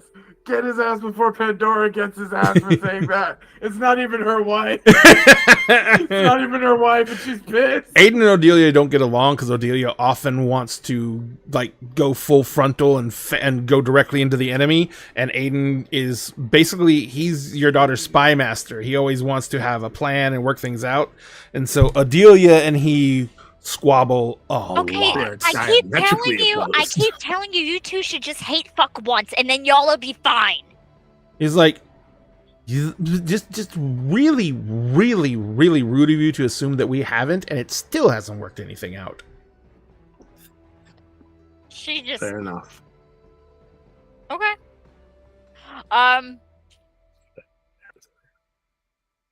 Seriously, at some point, we're gonna have to have a sit-down conversation because you two arguing all the time is causing me stress. He's like, Odelia saying that the next time I question her openly in a council, she's going to smash my head in with her fucking cudgel causes me stress. Why? See, Finn gets along with both of you. I get along with all of you. Nothing can ever be absolutely perfect. I accept that you, for whatever reason, enjoy Odelia and her company. And Finn apparently does too. I am not... We're not going to have this conversation right here and right now. Anyways, Pandora. Darling. Yes, ma'am? So we have two options. Okay. Hunting party for High King David, and the other option is go rescue Tuck from my house. You're hoping that Tuck, now that he's actually remembered that the house can make him a snowmobile, might actually be able to leave the house. If he remembers long enough that he can make a snowmobile in the house. He's been there for 2 days, so Bedlam is probably starting to set in. It's starting to cusp. Yeah. Yep. So... We'll call him in about 6 hours. Okay. We go back to the mountains to get him? We'll call him in 6 hours. If he hasn't left the house, then we'll go get him. Okay. But I think High King David is the priority. I think we need to talk to the rest of the group because this is probably going to be a big group effort. Because if anything that happens, because God is a fickle asshole. That's me. High King David is probably being held hostage like Princess Peach in a castle somewhere. And actually, I actually said a reference. Holy shit, I'm proud of myself. I'm very proud. That was a solid reference. But do you think he's still in the States, or are we looking global again? Because he was in. Okay, can we get a map? We can check that real quick. What, the Netherlands last time? You're in front of a bookstore, so I'm pretty sure you can find a Yeah, map. I'm pretty sure Emerys has an atlas. Well, we have to wait for Emery's because they can't come in. Right. Yes. Is there a way for us to see if he's at least this side of the planet? I mean, he was. Yeah, actually, I can do it really quick. Okay. And Aiden says, actually, you've got about an hour before the shop opens, and then they can come in freely. Oh, that's right. Oh, as customers. Yep. But you all have to buy something. And Bess is like, oh, don't worry. I will be getting tea and scones. They're very good. Mm-hmm. Aiden, you need more ham and cheese croissants. Go eat. Yeah. Aiden's like, well, now that I know the boys are here, at least I know that there's at least 3 brain cells in the group. And he walks off.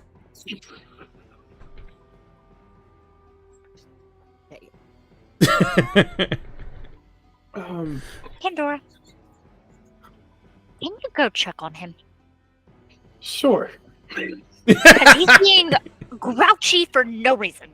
I mean, he did almost die. I feel like that's a reason. Yes, but he's taking it out in not a healthy manner. I mean, he's kind of always been like this, but I'll go check on him. I'll go check on him. So she's gonna talk to the group while Pandora goes. Gotcha. inside. So Pandora's headed inside. Aiden is inside.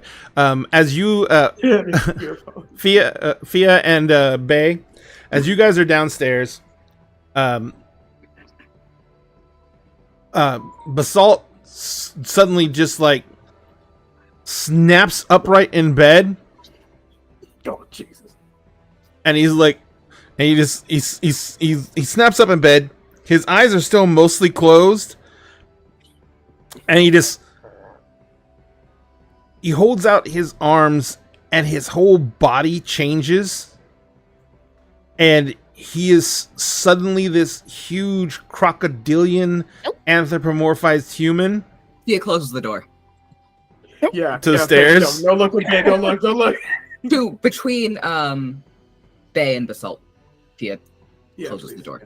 Yeah, but as soon as I think The shit whenever stuff. he sat up straight in the arms, and as soon as the smell that cremate. Oh, what does a exterminating- were alligator smell like? Ball probably changing.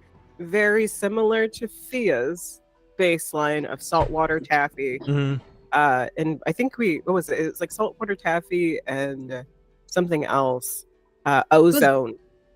Oh, It was ozone? so it was like Why do I want to say the like wood, drying it was seaweed? leather, it was the like salty smell, it was saltwater taffy. It was specifically blueberry saltwater it was taffy too. Blueberry saltwater taffy, and and that just permeates from being near Fia, and then Bea's just attuned to like this like different flavor of the same variety, but as soon as that starts getting like an additional layer to it that Bea's come to assume with anyone shifting or using magic, they're just like nope, and they turn around and they're just like, and basically like they're back against the wall that of the room that Basalt is in, so they're looking forward away from all of that because that feeling and that sense is now just in their senses of there is something shifting here. And plus, there's a huge shadow because Basalt's literally blocking off the light in the ceiling. Yeah, like And Basalt's so right. you hear that really deep bass growl that that alligators and crocodiles can do, coming from like it sounds like it's literally coming from his chest, not from his mouth. And he's like he's kind of hunched over, and you know, Fia, you recognize this, but this happens a lot when Basalt wakes up from a nightmare. As soon as Fia like snaps the door shut, because that is his first instinct he's gonna look over Bay and go, go to another room a little further. I'm gonna- already. I'm just gonna go back to Penny's room. I'll be in that room. Just yell for me when that's not happening. I'd like to not go fight or flight in a bad way, and Bay's just gonna start walking away. As Bay walks away, he just goes, "I'll just come get you." I Then mean, goes in I the don't think- room. if that's the fuck I think it is, I don't think you should be away more than 2 within eyesight distance of him. I'm gonna respect the gayness here and the codependency, friend. And Bay's just gonna turn sword Yo. still fucking in the sheath on their shoulder and go back to Penny's room and wait. Thea taking a second before opening the door. It's like, I just feel like I've been insulted. We'll open the door and we'll head in. Yeah, I know. Fia's like, Coda, what? It's like, I feel like I've been insulted. Hello? And it's just entering the room. So Basalt's standing there, and his eyes are now open. You can see him. The breathing is very deep and rapid, but it looks like he's kind of getting himself back under control. Hey, boss. The head like kind of whips around towards you. It's just me. He instantly begins to shrink and come back into himself. As he does so, the huge hulking form goes down on its knees, and it catches itself on its hands in front of it, and he goes down, and it shifts down into Basalt, who's on his hands and knees on the floor. And he kind of like he's breathing really hard, and he looks up at you, and he's got tears in his eyes, and he says, I haven't been able to call the dragon in 10 years. But you did. And Fia's gonna get closer, and is going to kneel down right to his level. Honestly, a bit shorter at this point. But is going to reach up, like kind of wipe the tears away, but give his head like a little shake, with a huge smile and go, "You did it." He says, Not happy with how or why, but you did it, and that's good. We have a hydrate. He kind of looks at you, and he sits back on his heels, and he's looking at you, and he says,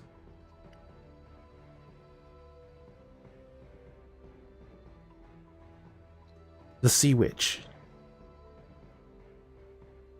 I remember more. Okay.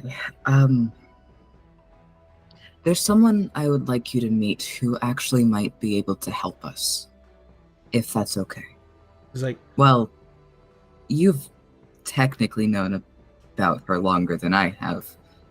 Oh, that is a weird concept. Is that okay? yes. No, Okay. I'm better now. Good. Okay. Good. You get back on the couch.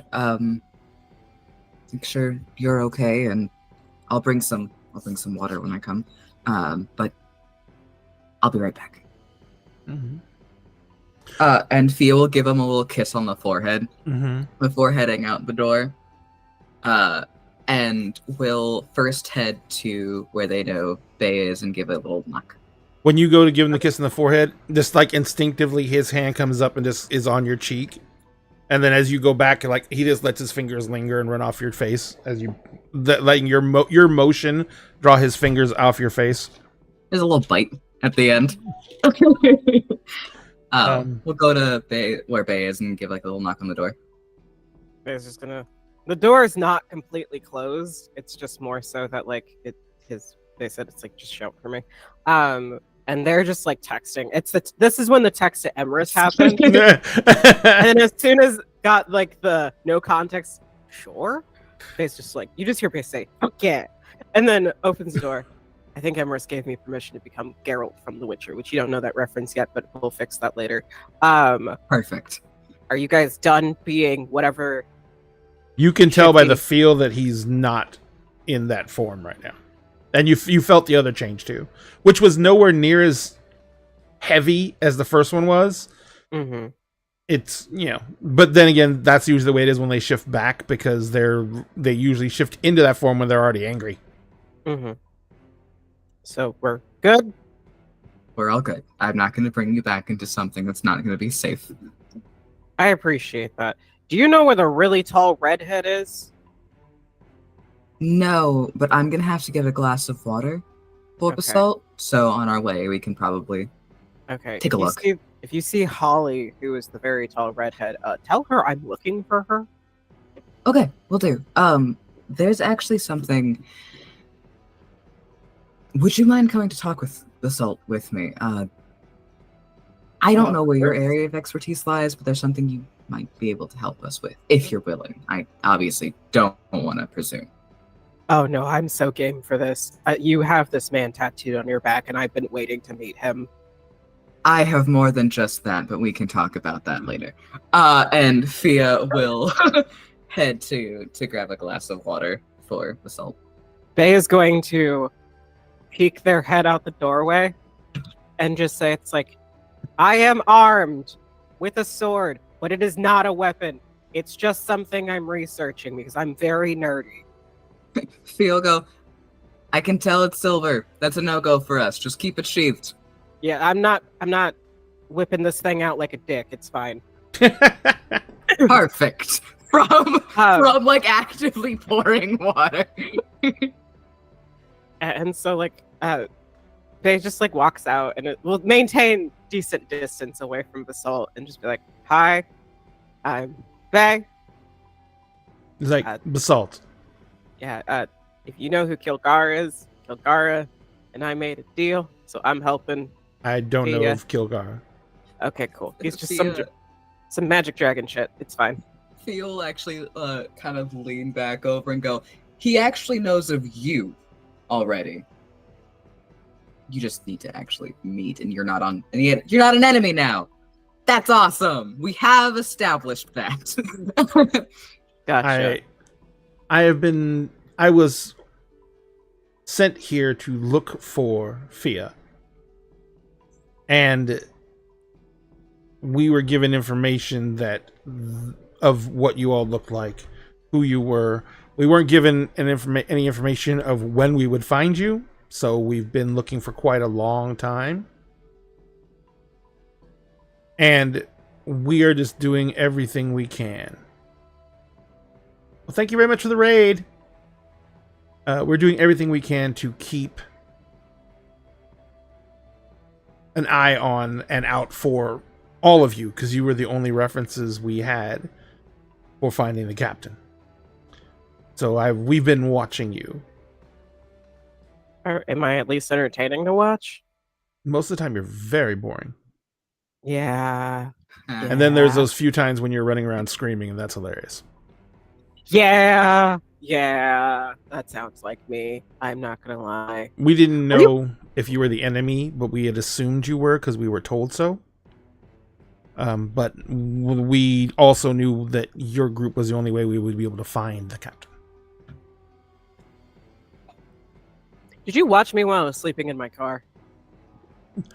I mean, I stopped a few guys from stealing your car, or trying to while you were asleep in it. Appreciated. That would have been a really interesting wake up. I sleep with a gun.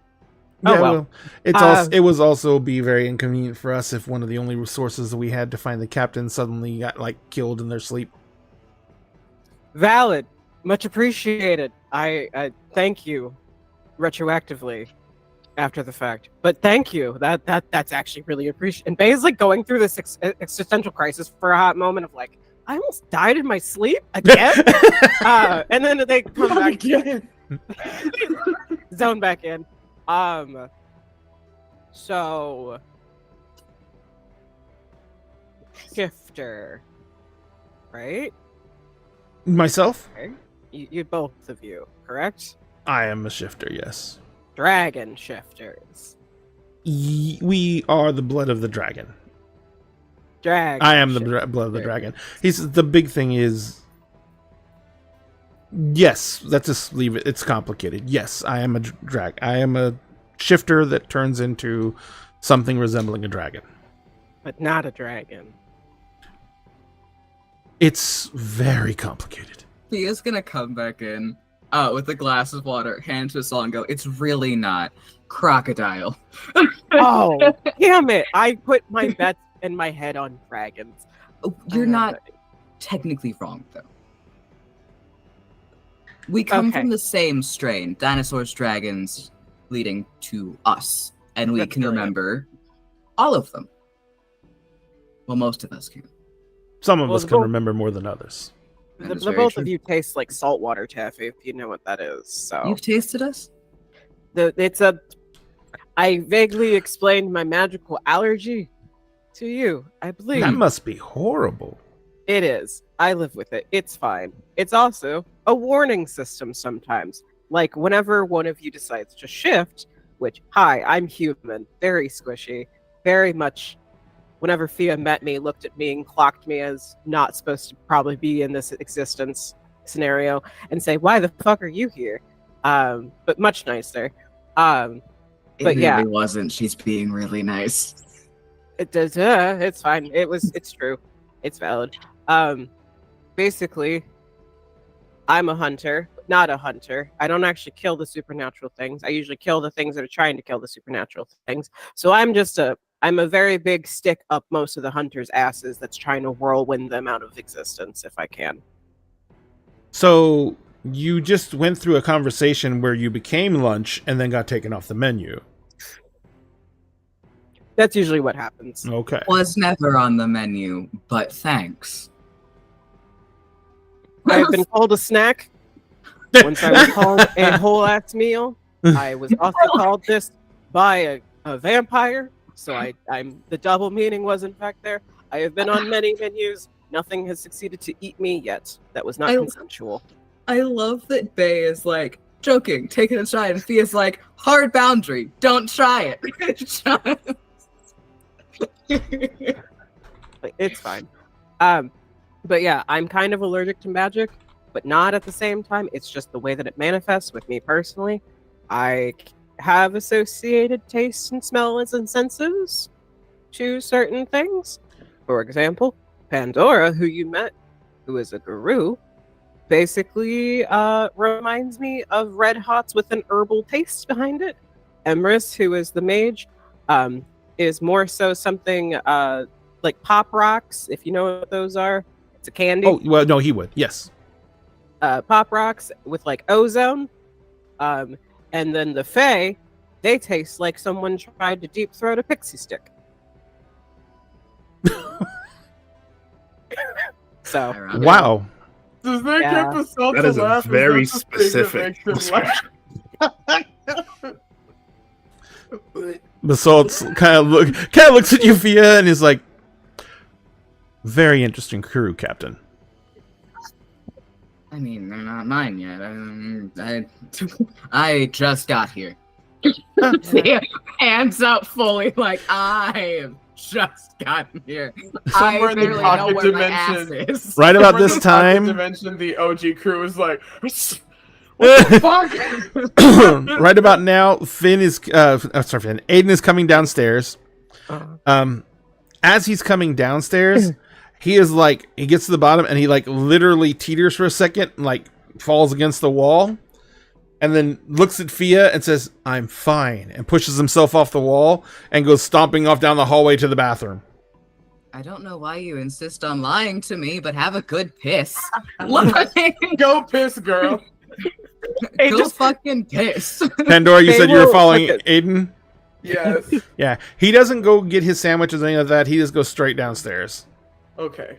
Yeah. I'm still gonna follow him. Okay. And like when he starts going down the stairs and Pandora sees like no, literally, like how hard he's leaning, she's like, I could try to grab him and like scoop him, he will make us both fall down the stairs, and then I'm gonna get in trouble, and Rose is gonna be mad at me. So I'm just gonna let him do that. How many times has Pandora ended a sentence with "and Rose is gonna be mad at me"? No, listen. We need to set up a counter for that. He wanted to like scruff Finn way back during the telescope thing, where she's like, I should not even let him out of my grip because he's died 4 fucking times, and like Rose just got home, and she's like, but will Rose get mad at me for scruffing her husband like a stray cat? Maybe. And then he fucking disappears.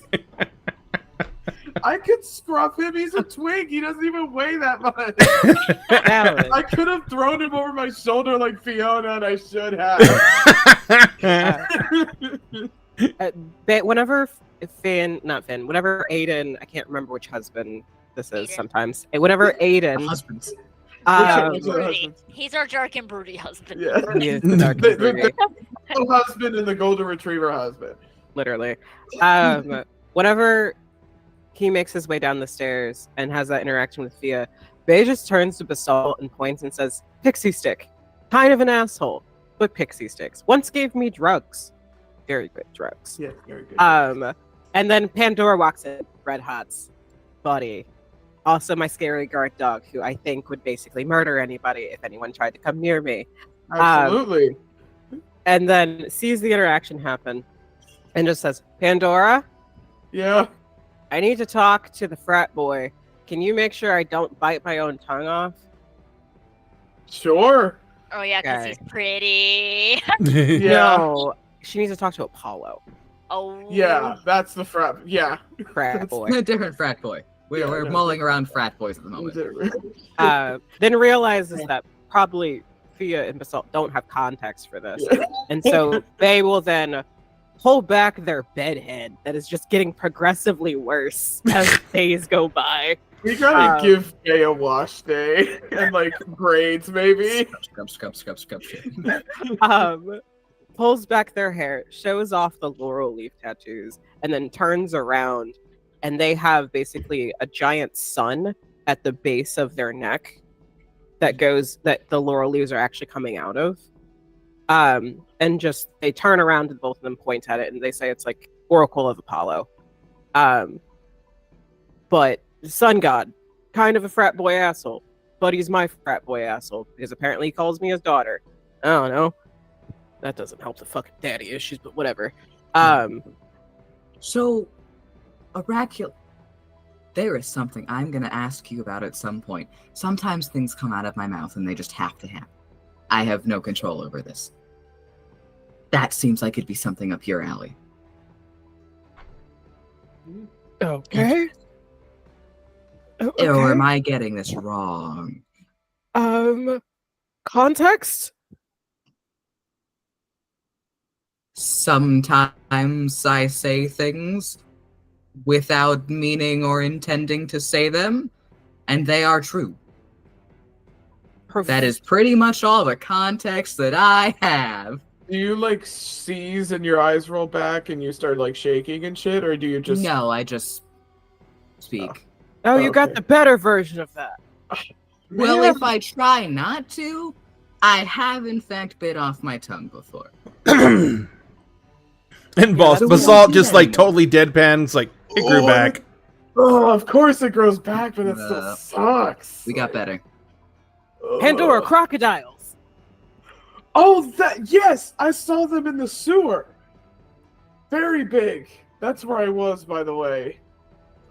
Did you see the flooding? There's flooding. Sorry. You were There was asleep. flooding.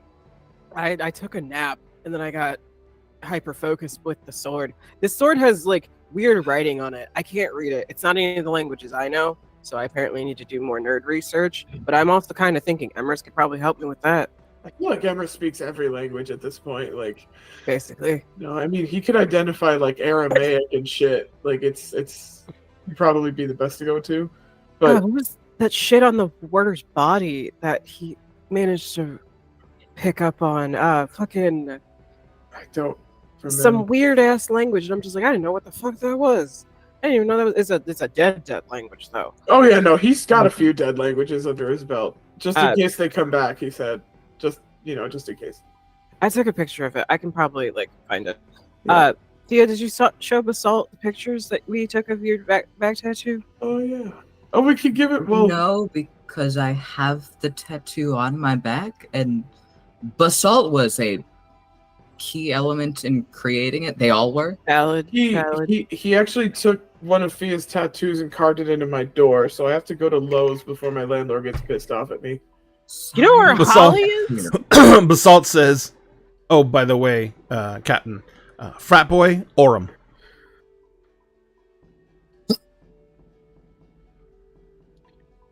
I don't have contacts for that. I don't either. But wait, so are you telling me to follow like now or? I need to know where Holly is first. I thought she was upstairs. I also Didn't see need her. I didn't. your help with things. Yes. Which? Oh, who do I help All first? of you. All of us. Okay. Um, Where's Emrys? Where's He's Rose? getting Oh. his fiance.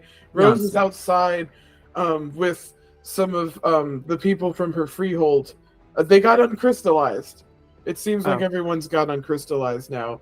But they're very weak and their magic isn't quite working, which is... Don't know what we're going to do with that.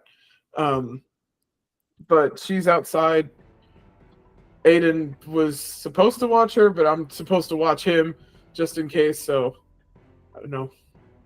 Got you. Yeah. Also, for context, and Fia will actively turn around. Like, there is one very large, very wide, oh gods, beard, gold eyes. That's Orem. He's a girl as well. Got you. Okay, cool. I don't know. I'm gonna try to reach out to Apollo since it's morning time, and his sister isn't the one in charge anymore. So I'm gonna do it the slow way to try not to bite off my own tongue. So Okay. and Bay just goes back into Penny's room and grabs their bag that they have just always keep with them. Mhm. I'm just gonna do that over here. Just you guys can continue what you need to do. I just need somebody to watch me, make sure I don't bite off my own tongue. It doesn't have to be you, Pandora, if you're on babysitting duty. I mean, until he comes out of the back. What is he doing in there? You should probably check on that. I know a lot of friends. who Before go you to the do- bathroom, do I'm mystery. so Before you scared. do you contact him, boss man, and before you go check on Aiden, I'm so scared. jump back up upstairs. I'm so fucking scared, bro. I'm so fucking scared. Because it's about to be a cliffhanger and it's gonna be some bullshit. Yeah. It's gonna be some Upstairs. What bullshit. about upstairs? Huh? What about upstairs? No, So, it's not upstairs. Emery's, you're pulling up to the front of the Couch and Quill. There is a large group of people. You recognize a lot of them. As you pull up to the Couch and Quill, from around the corner of the building, a hound dog comes loping around the corner. A literal hound dog. It's big, but not massive. It's just a big hound dog. And it comes I loping around the don't corner. recognize that dog. And it comes loping up to a guy who literally looks like he was in what's the movie again? Men in Robin Tights. Hood Men in Tights. Yeah, looks like he was in Men in Tights. Who is standing there with the Troll brothers and the house boggin from Rose's estate. And so they're all standing there. The dog kind of is looking at your car as it pulls up, and it whines a little bit and sits down right beside the guy who looks like he's from Men in Tights. Your fiance looks at you and says, the usual breakfast crowd? No. Do I see Rose among them at all? Yes. Rose is still outside talking to the guy in the men in tights. I think they're Rose's crew. Oh, well, that explains the eclecticness. Do we go say hi? Is this private business? Should we just go inside? Turns and waves. Turns and waves. It's like she's waving back, and she's like, very, very energetic. I guess we say hi. We can just leave the bags in the car or something. I don't know. I don't trust anything anymore. I need you to take the bags out of the car, and he'll like come up upon like kind of the border to the wards, and he'll 1 second.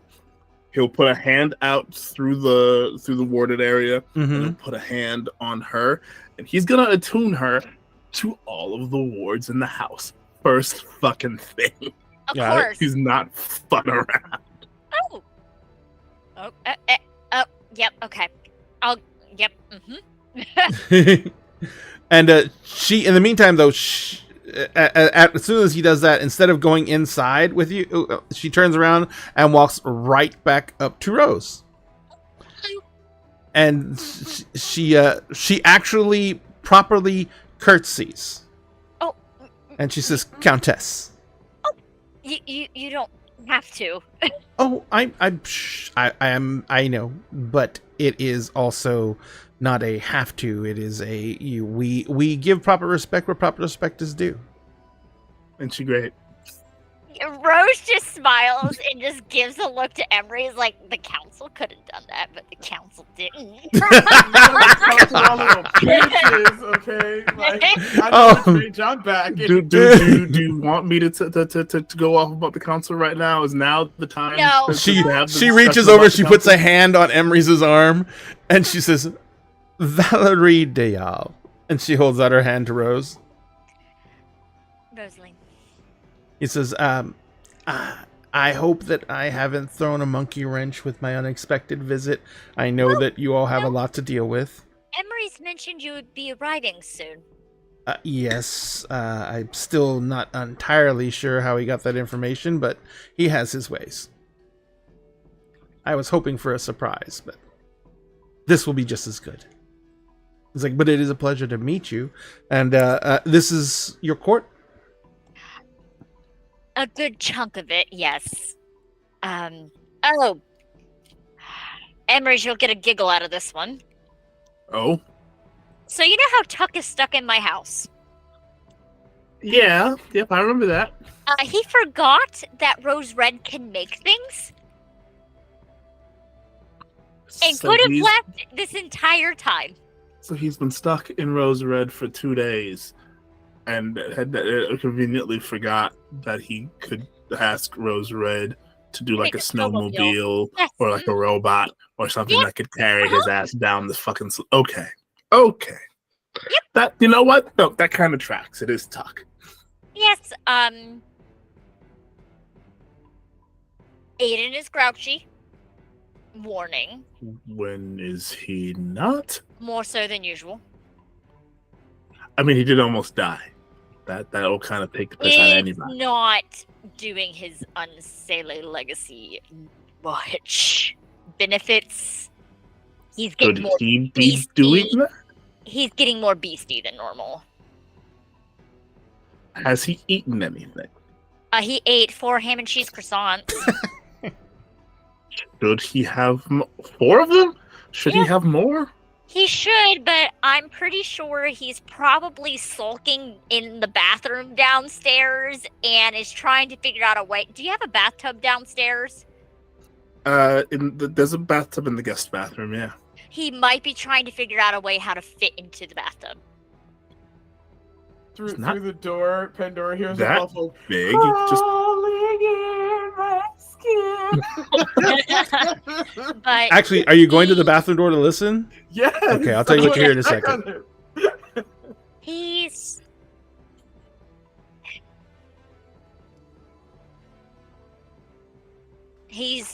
just needing a minute. sure. So I'm still Okay. salty that he said I had no in survival instincts. He wasn't there when for the ball thing and didn't No. see the No. The badassery that I pulled, no.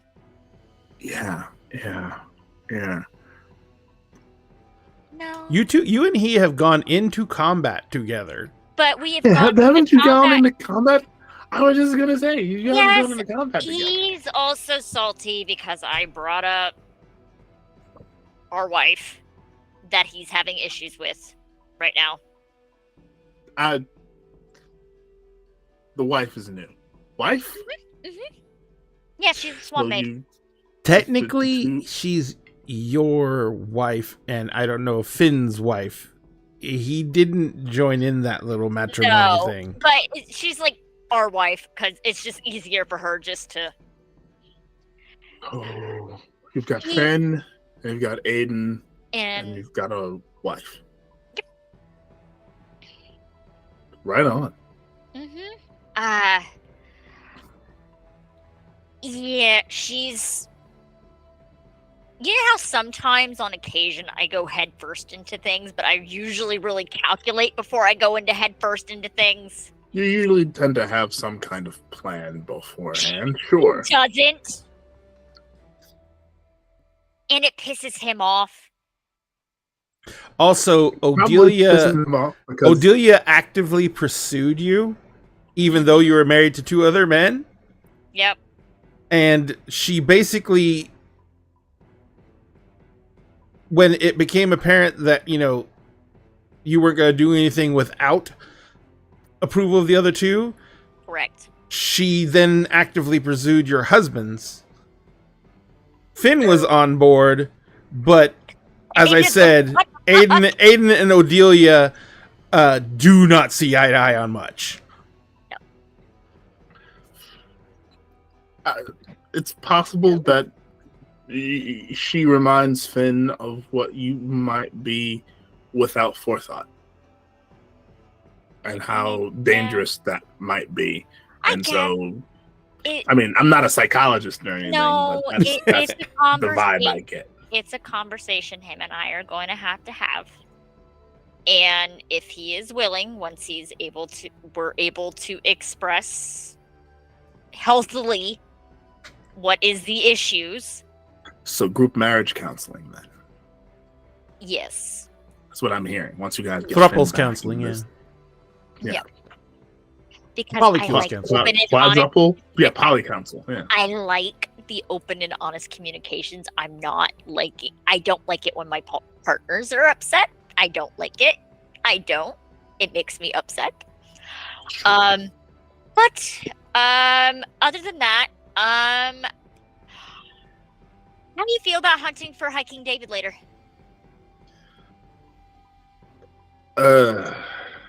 Later. There's quite a bit of hunting that is happening now. You're hunting for Hiking David. I'm hunting for Excalibur. She's hunting. Points to Val. She's hunting for a nap. You do know I can look for items, right? Right. Mm-hmm. You've been gone for a little bit, so Yes. So whenever everybody's settled and when they're able to go in when the shop is officially open, we'll get a map out and we'll track things down like the old school way that we did track them down the first time. Oh, you're with your scrying and stuff. Yeah. By the way, the shop is opening. It's like 7 by now. Yep. Okay. Yeah, it's open. You guys want to come in and not hang out outside? Did you warn her about the people downstairs? Yes. Okay. She is aware of Fia and Basalt. Alfred is napping downstairs. Alfred was napping in your office. Yeah, he's in your office. Oh, good. I'm glad that he is getting some rest. He really does work too hard. Yeah, he'll be fine. He's just, I may have to put him in retirement soon, but he's doing great. I mean, he had bits that were broken in several places before I did my thing, so yeah, it was, he needs the rest. Right. He does. Aiden should also be resting, having been, mostly pulped. He's not, and that's what's frustrating.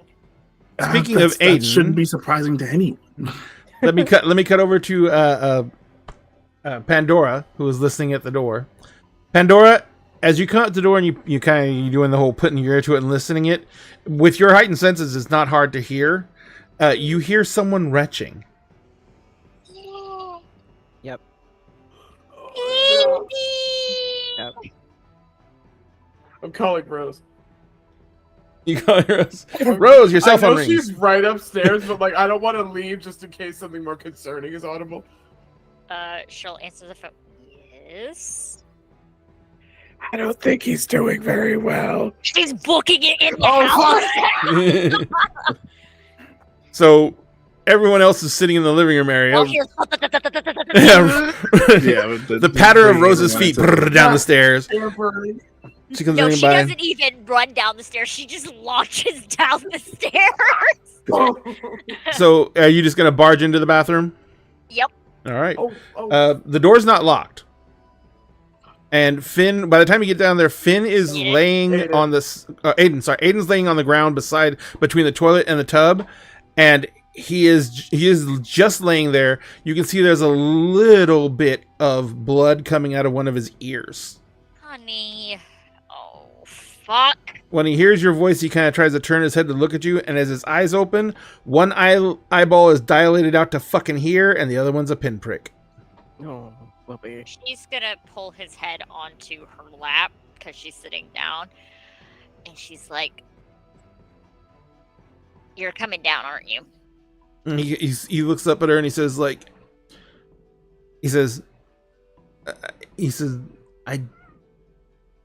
the potion didn't work right.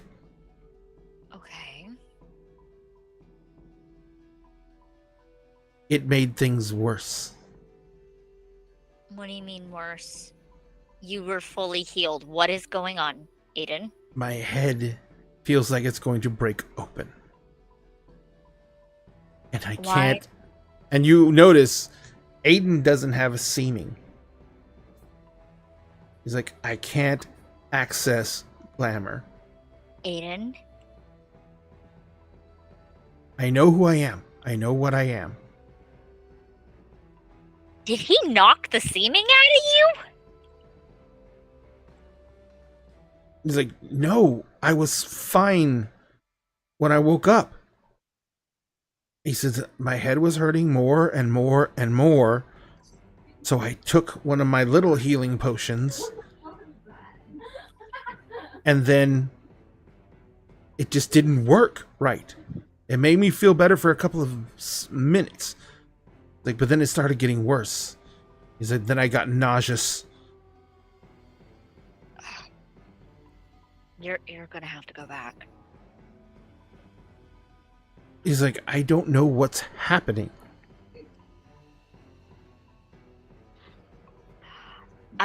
She'll call out. Where's Emery's? I'll go get him. And I'm by this point I'm probably like in the process of like bringing y'all are bringing her upstairs. stuff downstairs. Yeah. She's looking around. She's like, you know what? This is really nice. Thanks. Yes. Actually, has she been to the shop since you opened it? I feel like she probably has, but like it's been a while. Yeah, it's been a while. So she's like, I really like what you did. Putting in the tea shop was amazing. Great idea. And you guys kind of making small talk coming down the stairs, and then you literally hear, where's Emery's coming from down in the apartment, and you hear Pandora saying, I'll get him. Fia, what are you doing? Basalt is kind of like looking at he got up, he went to the couch, sat back down. And he kind of looks at you and he's like, is everything all right? Everything seems to never be all right here. And the thing that I wanted to ask you about, that I wanted other people here for, everyone is now also occupied, so never mind. Hi. You had a question for me, I think. And Bay is not far from like where Basalt and Fia are. It's like, because I'm imagining there's like the couch. It's probably like a coffee table, and then there's like space on the other side of it. That's where Bay is, with the sword in their lap. They're crisscross applesauce, and they're pulling shit out of their bag. It's like, if you guys had a question for me, I can probably still answer it. This is gonna take a while.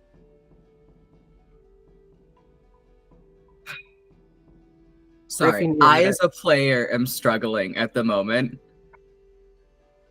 Brain did a thing a little while ago. That is all.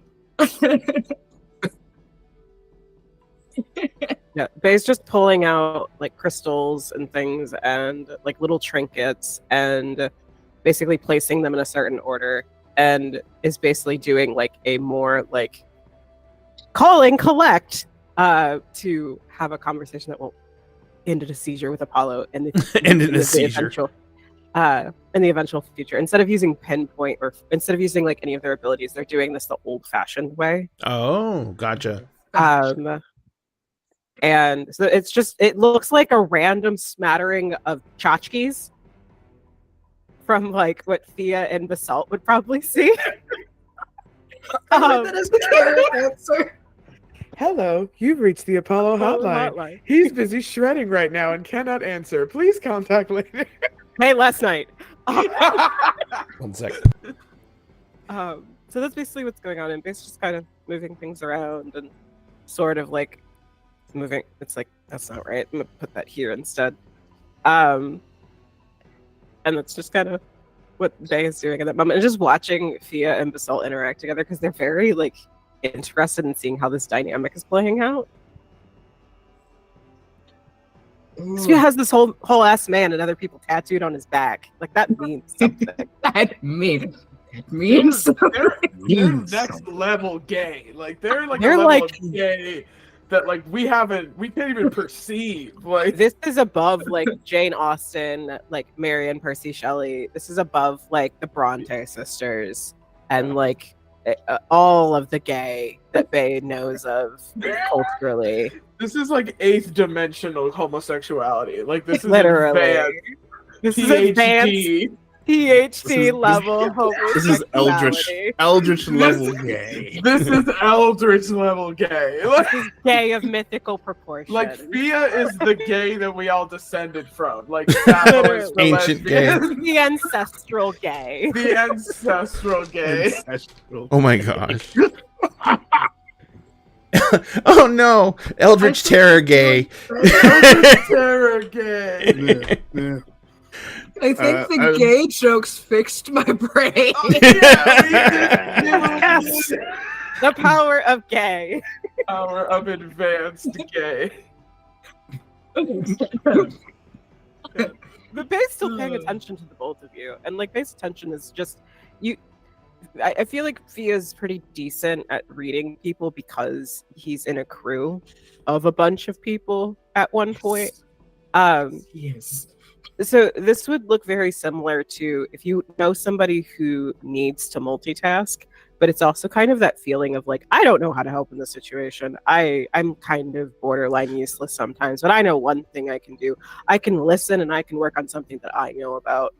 I was gonna say, and Fia's so like, Bay's- that's half the crew. Yeah. So Bay's just tinkering at this point with this like long distance call that they're gonna make. Now I have to contain joy. We're having the opposite problem. But Fia will see what's kind of happening with Rose and Pandora and Aiden and go, I can't help with that unless they need just a nausea aid. I know how to make that. But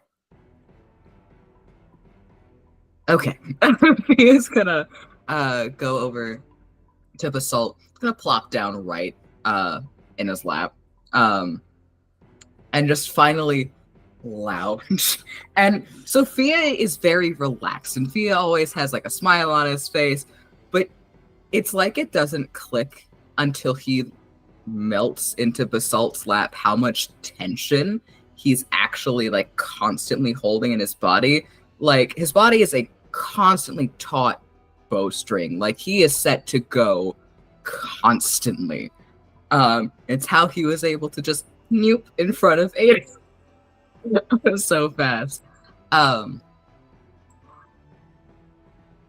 Well, from my understanding, boss, you had some more information. You remembered some stuff.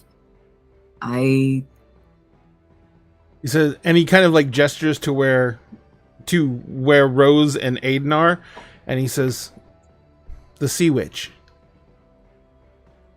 She was one of them. There is a sea witch. Tall, long, straight black hair, pale skin. She could control the tide and weather.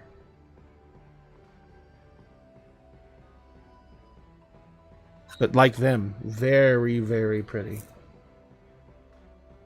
So, possibly some kind of fae that is attuned to the weather that you guys know as the sea witch is responsible for what?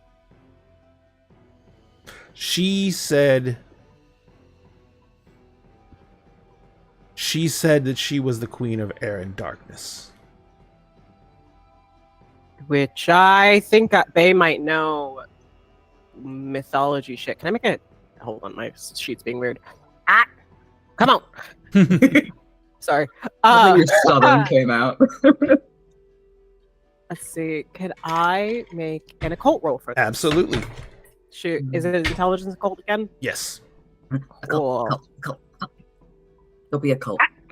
Tumblr witch is being a Tumblr witch. Yeah, baby, get it. Hey! Number. This is going to be... I'm going to make it a 9 for one particular reason, but go ahead. 9. 9. 2 successes. All right. 2 10.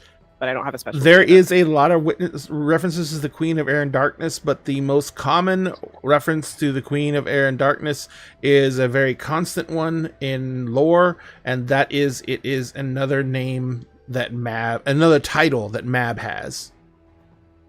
Mab. The Unseelie Queen of the Fae. Mab. And Bay's just saying Mab over and again. Pandora. The door's being called from everywhere. No, literally. All right. Also, as soon as Vay starts muttering Mab, Pandora does perk up and is like, "Is that bitch alive again? Like, what the fuck?" So, and on where you're sitting at with the holding Aiden, he looks up at you, and he is, like I said, his eyes are like shot. He has what appears to be a massive concussion. Oh, poor baby. Oh, Reconcussed him. baby, honey. He took the potion of concussion. The potion of concussion. I'm assuming, Emery, that you're going into to look at him. Yeah, Emerson's like coming downstairs and like passing by Basalt and Fia. It's like Val, Basalt, Fia, Basalt, Val. This is my fiance. She's going to be living here. I'm gonna go see what's happening over there. I'll be back. So grabs his staff from like leaning around against one of the walls, like, and goes walking into the bathroom. You just see Rose sitting on the floor with Aiden's head in her lap, Even blood rolling out of his ears. Yeah, one ear. Why? And also, as you walk in, you can see Aiden's eyes because he's actually sitting on the floor, but he's holding his eyes wide open, like he's having trouble seeing anything.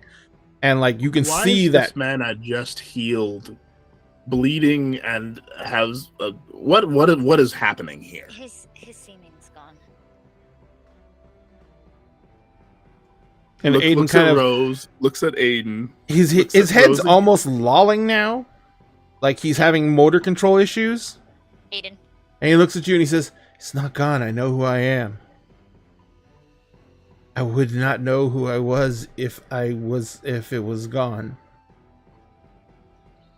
Pulls his glasses out, puts them on, and uses them to like help activate his sight, so he can he wants a good look at whatever the hell is happening right now. All right, that's just a no active role needed, right?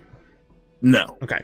So as you look at him, you see that there is still something of his seeming there, but his seeming is shredded with black lines all through it. And it looks like claw marks through his seeming. Seeming's still there. It's shredded something and has- barely hanging on to his form. Something has Also, shredded the shit out of it. What the seeming does for his nature, which allows things like enchanted potions to affect him, It's not working. And in fact, you're pretty sure because of the enchantment on the potion may be acting more like poison. Did Aiden take a potion recently? Yes. Okay. The potion, whatever has happened to Aiden seeming, it's still there. It's shredded to all hell, but it's still there. And it looks like the potion may have made it worse. Oh, great. Okay. Deep breath in, Rose. Deep breath out. We're not gonna panic. Do you have any way of removing the potion or the essence of the potion from him? I can do some time magic. I can do time magic as well. We can do this together if you like. I'm not sure to what Hold on. This is M checking to see what extent. For any of you who don't know, M has an 18-page document for this character, so I'm just gonna stall. For my cheat. I'm just gonna stall for time while M has to scroll through the tome that will explain. Well, what I was gonna say is while M's looking that up, Pandora, you went back into the living room, I'm assuming. I was summoned again. Yep. Yep. So Pandora comes walking into the living room where you were sitting. Yep. Pandora, Yeah. why do I recognize the name Mab? Oh fuck! Not her again. Did she? Okay. We met her. She's the story. She's like evil and shit. That might be reductive, but she tried to kill us a bunch of times. She kept High King David in like a Bay equivalent of a coma where he was like a banker or something. An accountant.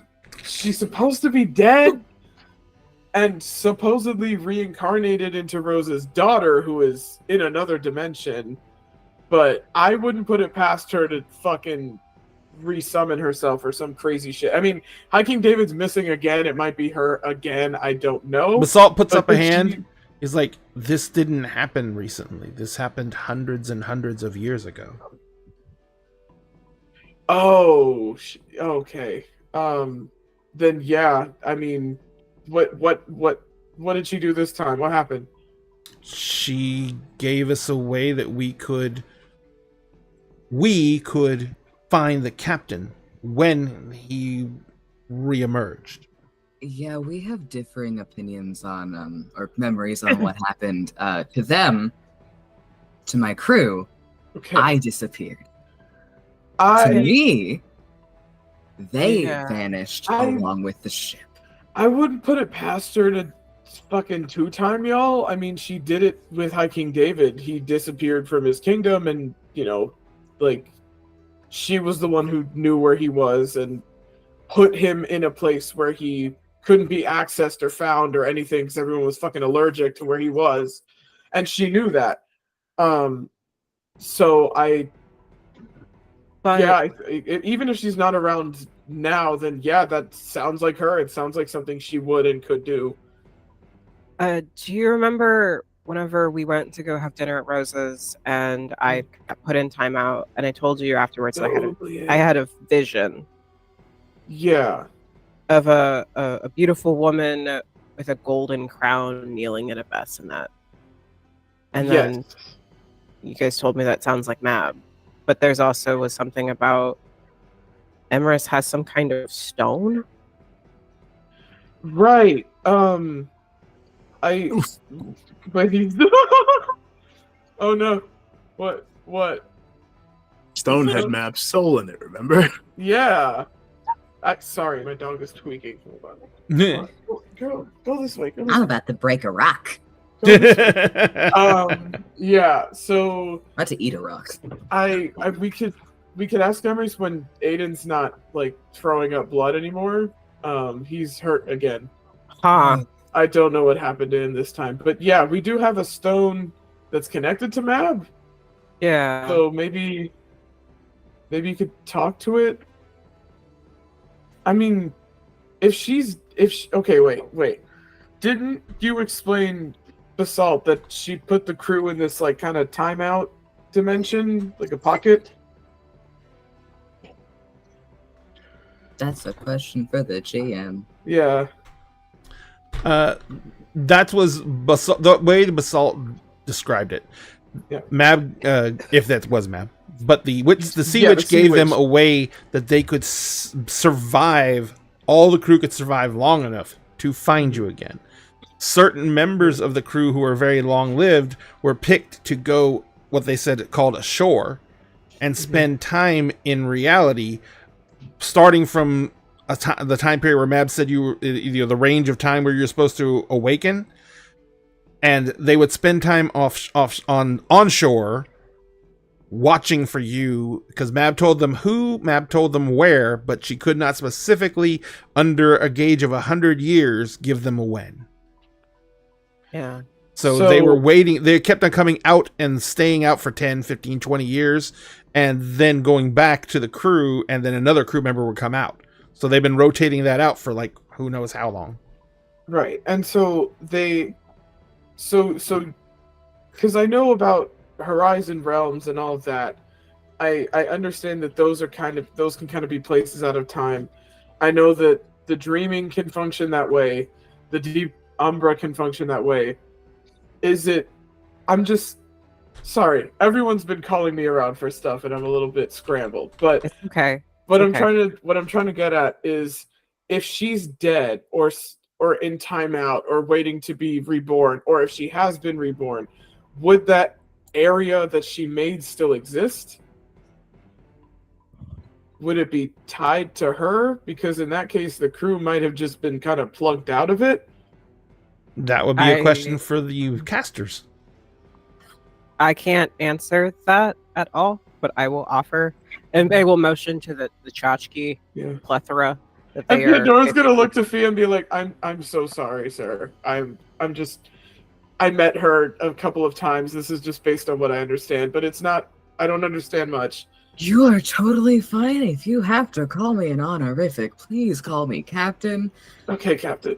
There are things that mean other things that we do not know each other well enough. I'm serious. No, that's not what I meant. I don't want to upset you. All right. Basalt, can you give Pandora the description that you gave me about the Queen of Air and Darkness? If I remember correctly, Basalt's a decent artist, isn't he? Or is that someone else that I forgot? So Basalt has more Nesis than Thea does. Ooh. So very much so could be. Yeah. Because I was going to say, Basalt was like, I can sketch them if you give me some time. That would be super helpful. And something to an sketch artist. with. Yeah, I can grab stuff from Emery's office. So you're running to grab that from Emery's office. Yeah. Back to the bathroom. You guys are going to try this. How are you going to blend your magics? Because Rose's ability to manipulate time, I think yours is not as strong as Emery's is, and that's just because you don't have as much mechanics in your time manipulation as Emery's does. So you could actually be bolstering Emery's abilities with your own. Hold on, because it is not in my sheet. In that case, you have no ability to manipulate time. No. By not in my sheet, it's not in my cheat sheet. Ah. So Em has to look at the tome. Oh Yeah. shit. The other tome. The The actual other tome. tome. There's the abridged tome. Yeah. And the actual. When she says cheat sheet, she's still looking at a multi-page document. 18 I page am. document. Actually, Mm-hmm. I can turn back time Yes. Okay. with So the second dot. okay. So you could literally turn back time on just Aiden to where you could return his body to the state before he took the potion. Correct. Okay. Cool. So I will just be there for support then. all right. Yeah, they she's swapped gonna look roles. at Emery. She's gonna be like, "I'm gonna need you as backup in case I fuck this up because I do not use this very often." Sure. I need to help you unfuck my husband. No one ever Alright. said that. Anyway, go ahead. No one ever Between says that. Kronos and Faye, Mm-hmm. because I am affecting a goddamn Okay, what is the difficulty? He is actually technically one of your subordinates. So the difficulty is a 6. No, wait. Massive banality bad. So it's an 8. Oh, fuck. Here we go, guys. Can I give her some of my quintessence to make that easier? That's a lot more complicated for you to give that to her than it is for you to take it Than from it is her. for her to- Yeah. Gotcha. What'd you got?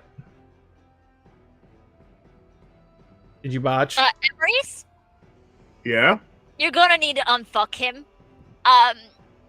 Did you I botch? botched. Oh, fuck.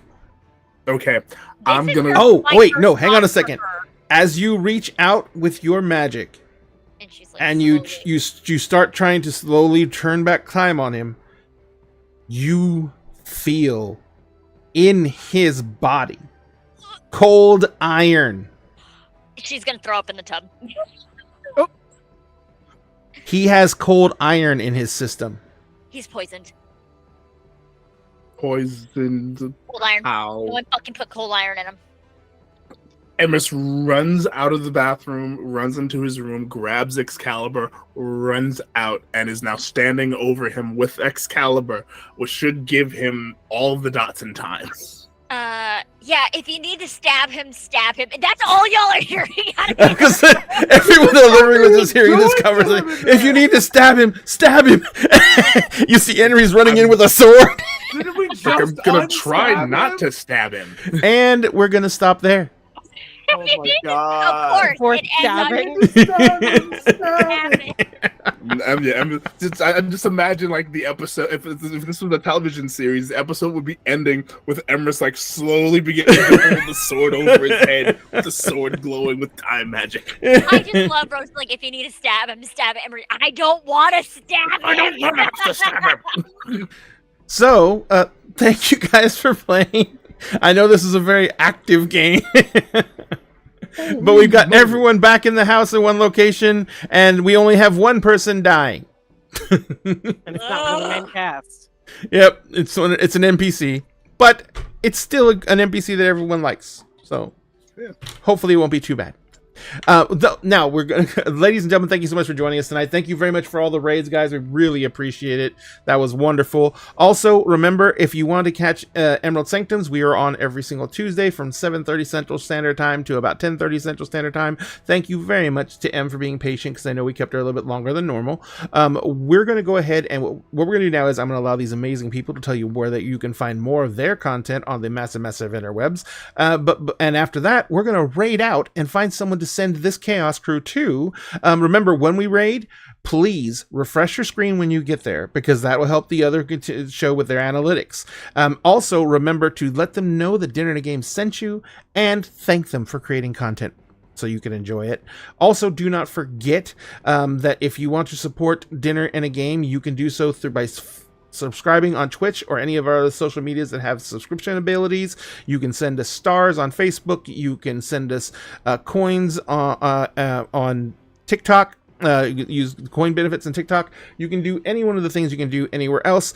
If you like, you do not have to. A simple like is more than enough for us. But if you can support us, we definitely would love it. And if you want something tangible for your support, you can find our merch on our merch page, and you can actually order through our Many Worlds Taverns through our link.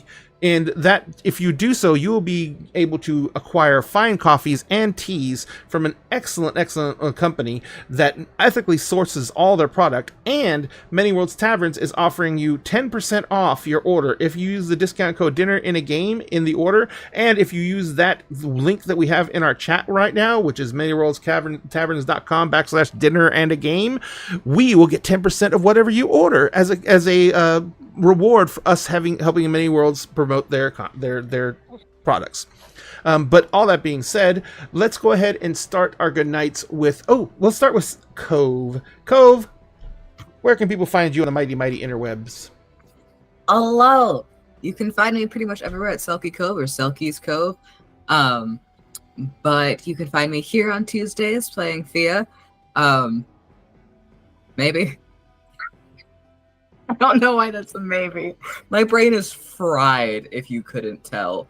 I've been in the process of moving all week and just Oh, killed don't any worry. brain cells I've I had. know. You can find me Thursdays on Fathoms Below, which is over on World Tree Quests, where I get to play Echo. You can find me here every other Friday playing Cyberpunk Red, where I get to play Jester, who now has art, and a bomb-ass intro video, if I do say so myself. Absolutely.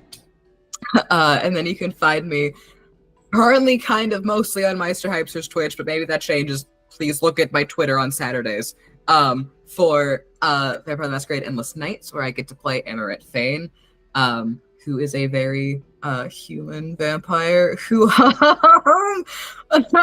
last session had both one of her dads and the boyfriend she was going to go on her first date with burned alive in a fire. So that was great. How's that She's humanity about to- holding up? She currently still has 9. We're about to see where that goes. But yeah, that is everywhere you can find me in my very tired brain. Yeah, that's okay. And we will go from Cove over to Milagros, Fountain Pen Femme. Where can people find you on the mighty, mighty interwebs? Hello, if you want to find me consistently, I am here with Dinner and a Game Tuesday nights and Wednesday nights. I live here. They can't get rid of me. It's been almost 3 years and I refuse to budge. Otherwise, my presence on the internet is kind of sporadic. I am working on some writing projects with some indie publishers, so look out for that. When there's promotion for that, I'll definitely be talking about it. And trying to kind of get my own writing back out there. I am possibly becoming more active on Instagram, but that's posting music, because I've started to attend open mics and stuff in my city. And I also joined an adult choir that sings original songs about cryptids. So if we get to record that stuff, I will definitely be posting it because That I'm is already having fucking so much brilliant. fun. Yeah, That's cool. we've got a song already that we're rehearsing about Phoenix, and then we have like a funky number where we're all going to get different percussion instruments, including like egg shakers, about Count Dracula, and then we have another one in the works about the Jersey Devil. It's so much fun. There's only 5 of us right now, but I'm hoping that there will be more and that we'll get to record something soon. Excellent. You have to send links, of course. Yeah, no, I'm so Please excited. do. It's called Spectre, as in like the spooky specters. And yeah, it was originally named Cryptid Choir, but I think Spectre's cooler. Excellent. I love it. And Sphinx, where can people find you on the massive, massive interwebs? You can find me on TikTok as Circle DM for as long as TikTok remains a thing. Everywhere else on the internet, you can find me at Sphinx Akasha, all one word.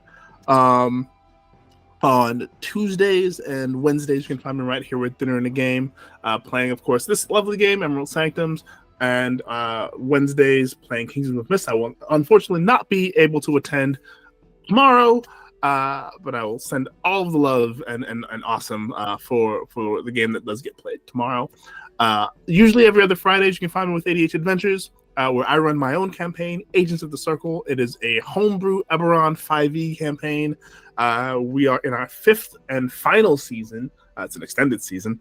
And the crew, the lads, the team are in the 36th chamber underneath the Temple of the 36th chamber, beneath those run by the Brotherhood of the Wu-Tang in the country kingdom of Anthem, which is the kingdom of bards. About to have a literal battle of the bards between this kingdom and the former princess of bards, now turned pirate queen. It's going to be a fun time. Join us for that. On Saturdays, I'm also with ADH Adventures, so we swap back and forth between Heroes Arc and Unlicensed Magic War Crimes. This week is an Unlicensed Magic week, so join us for that. And on Sundays, you can also find me with ADH Adventures as we play The Tale That Never Was. It's a time travel, a dimension hoppy kind of game. or I play Io, who is my answer to the question, what if Howl from Howl's Moving Castle were a Kalishtar and Calcifer were his quarry? You get an eldritch being, aberrant mind sorcerer. It's a lot of fun. So join us for that. And, there's another thing that's coming that one or more of the players here might be involved in, where my title as champion of the bards may have been challenged. So more on that soon. It'll be a fun time. So stay tuned for that. Hell yeah. And next we're going to go to Diamond. Diamond, where can people find you on the massive interwebs? Hiya, I'm Madness Diamond. This is Ichigo Parasaki, who is having her contract mandated cameo in the stream, or else she will destroy everything I hold beloved. But since we're friends now, you can call me Diamond. You can find me everywhere on my socials at Madness Diamond, unless you're looking at me on TikTok, and I'm at Madness Diamond 2.0. I usually post somewhere between posting about my cosplays that I do, posting about the writing projects that I'm also working on with our lovely Milagros, posting about really anything and everything. I am a content creator. I am a sex worker. I work with a sex work nonprofit called The Crime 305, based in the Miami-Dade, Florida area. So I've been reposting a lot of stuff from them lately. And my actual play schedule is, I try to keep it as updated as I can. It's in my Beacons link, beacons.ai/Madness Diamond, which should be in the chat. But Mondays, you can find me over on the Starfield, where Lovely Starshard Stories is the storyteller for Guardians of Neptune's Cairn, our Werewolf the Apocalypse chronicle, where I play Soiree, the Ragabash Silverfang. Here on Tuesdays on Dinner Game, with Emerald Sanctums, I play Bay, the very human hunter, very squishy, with the Martyr Creed. And then on Thursdays, myself and the lovely Sulky Cove are over on World Tree Quests, playing Fathoms Below, the completely underwater and completely homebrewed D&D 5e campaign, where I play Melusine Luce Vestra, the Battlemaster fighter barbarian. And it's been a rough couple of weeks, I won't lie. We've known Echo for 8 hours, and Echo's hierarchy of who is friends with who and who is food has changed multiple times. So, pending our DM's health levels, we should be back on Thursday. So you can come check me out there. You can come check out my content that I make across the interwebs. You can see me post pictures of this lovely, lovely strawberry demon that is my child. And most of the social media places where you can find me as well. So if you're any of that tickles your fancy and you want to see some nonprofit work that I do, or you want to hear about the writing projects I'm working on as well, come follow me on social medias. Mm-hmm. And finally, we have, we have Starshard Stories. And where can people find you on the mighty interwebs? Hi, I'm Starshard Stories, or Starshard Story, on most corners of the internet, because most social media platforms cannot decide which username is appropriate for their platform. You can usually find me on Mondays at 4 p.m. Eastern Standard Time on Beggar Street for the final season of Twin Cities by Night, which is a V5 chronicle that is ran by Dyson Autism, and I play with Radio Free Will, Shortbeard the Bard, and Basics of the Game. I play Myrtle Galloway, and Ancilla Exabot Paladin, Zamitzi, which, if you know anything, they guard archbishops and stuff in the Sabbat, so that's their whole job. So, fun stuff. Also on Monday nights at 8 p.m. Eastern Standard Time on the Starfield, I run Werewolf the Apocalypse, the newest edition of it, with Madness Diamond, Miss Liz, that one Morlock, and King Face Crush, which they're having a fun time. They learned what a Karen Pariah was, and they met an Orb Weaver named Cheese.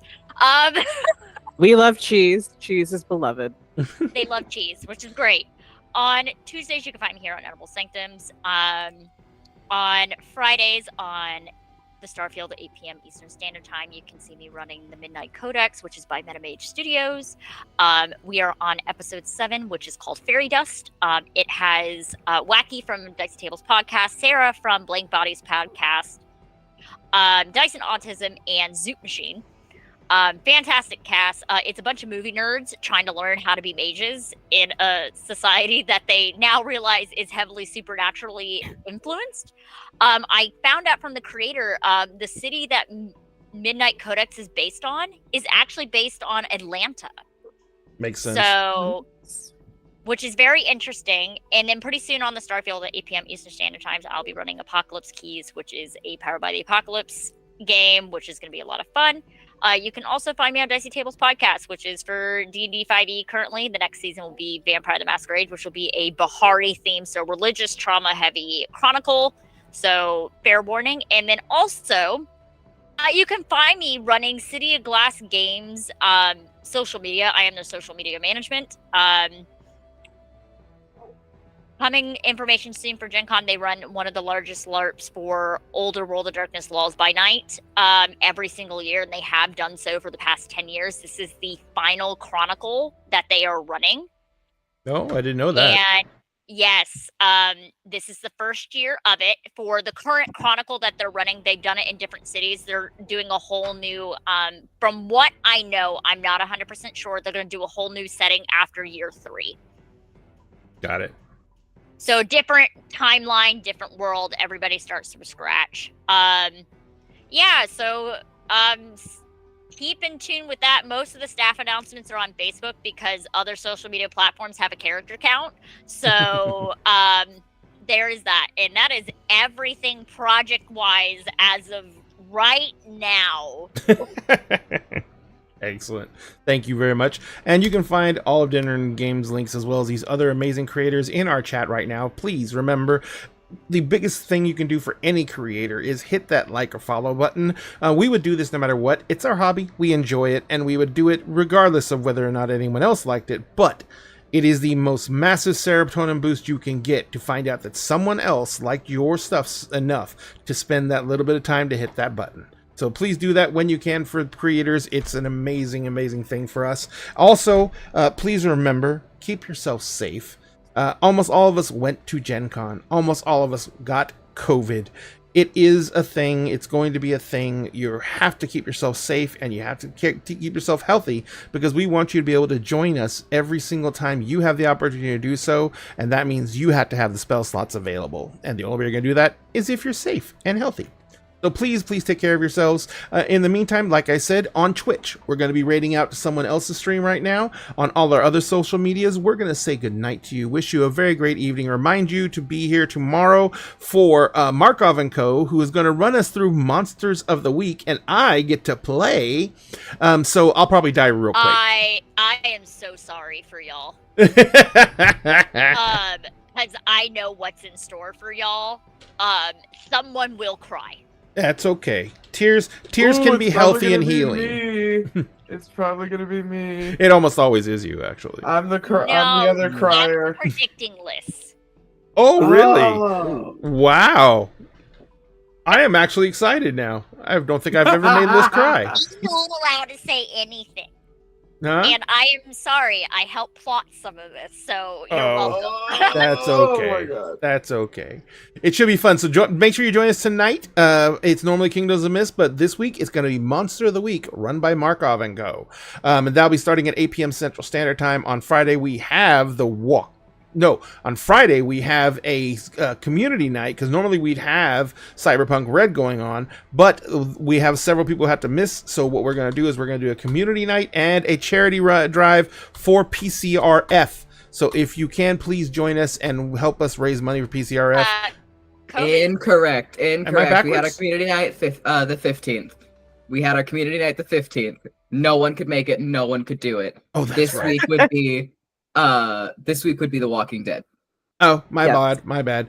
Sorry. This week is The Walking Dead, so it's Jazz Funeral Hi. Week. Yes. Hi, It's Ray. Jazz You Funeral. just put sticky notes for your schedule the entire week on your computer from now I on. made you a schedule. I have a schedule. I just messed up in my brain for a second. It's not. I got 4 screens. I got 4 screens and I know. 7 I know. tabs open and 14 applications running. You do it, Sweeney. Doing great. You're doing great. Doing the best. Sweeney. It's Doing your Jazz Funeral, which is our Walking Dead campaign set in New Orleans. Just for that, I'm killing them all. So please join us for a TPK. You're in my hometown. You put zombies there. Like Oh God! In the world of The Walking Dead, New Orleans is a fucking... Every town and city is a mess. Oh, I'm But sure. New Orleans is an especially bad mess because the levees broke 1 month before the outbreak. And I'm sure. So it's also underwater. yeah, it is fucking horrible. And by the way, gators infested with walker meat is bad. Yeah. So, ladies and gentlemen, please join us for that. And remember, Sunday, as always, we will have Wild Beyond the Witchlights themed campaign run by Crafty Mirage called Of Light and Loss. Please join us for that. It's an amazing story, and it's been an amazing game so far. We are looking forward to that. Other than that, thank you so much for joining us at all. We love you very much, and we will see you guys next time, and we'll see some of you on Twitch in the raid. So have a very great evening, guys. We love you very, very much.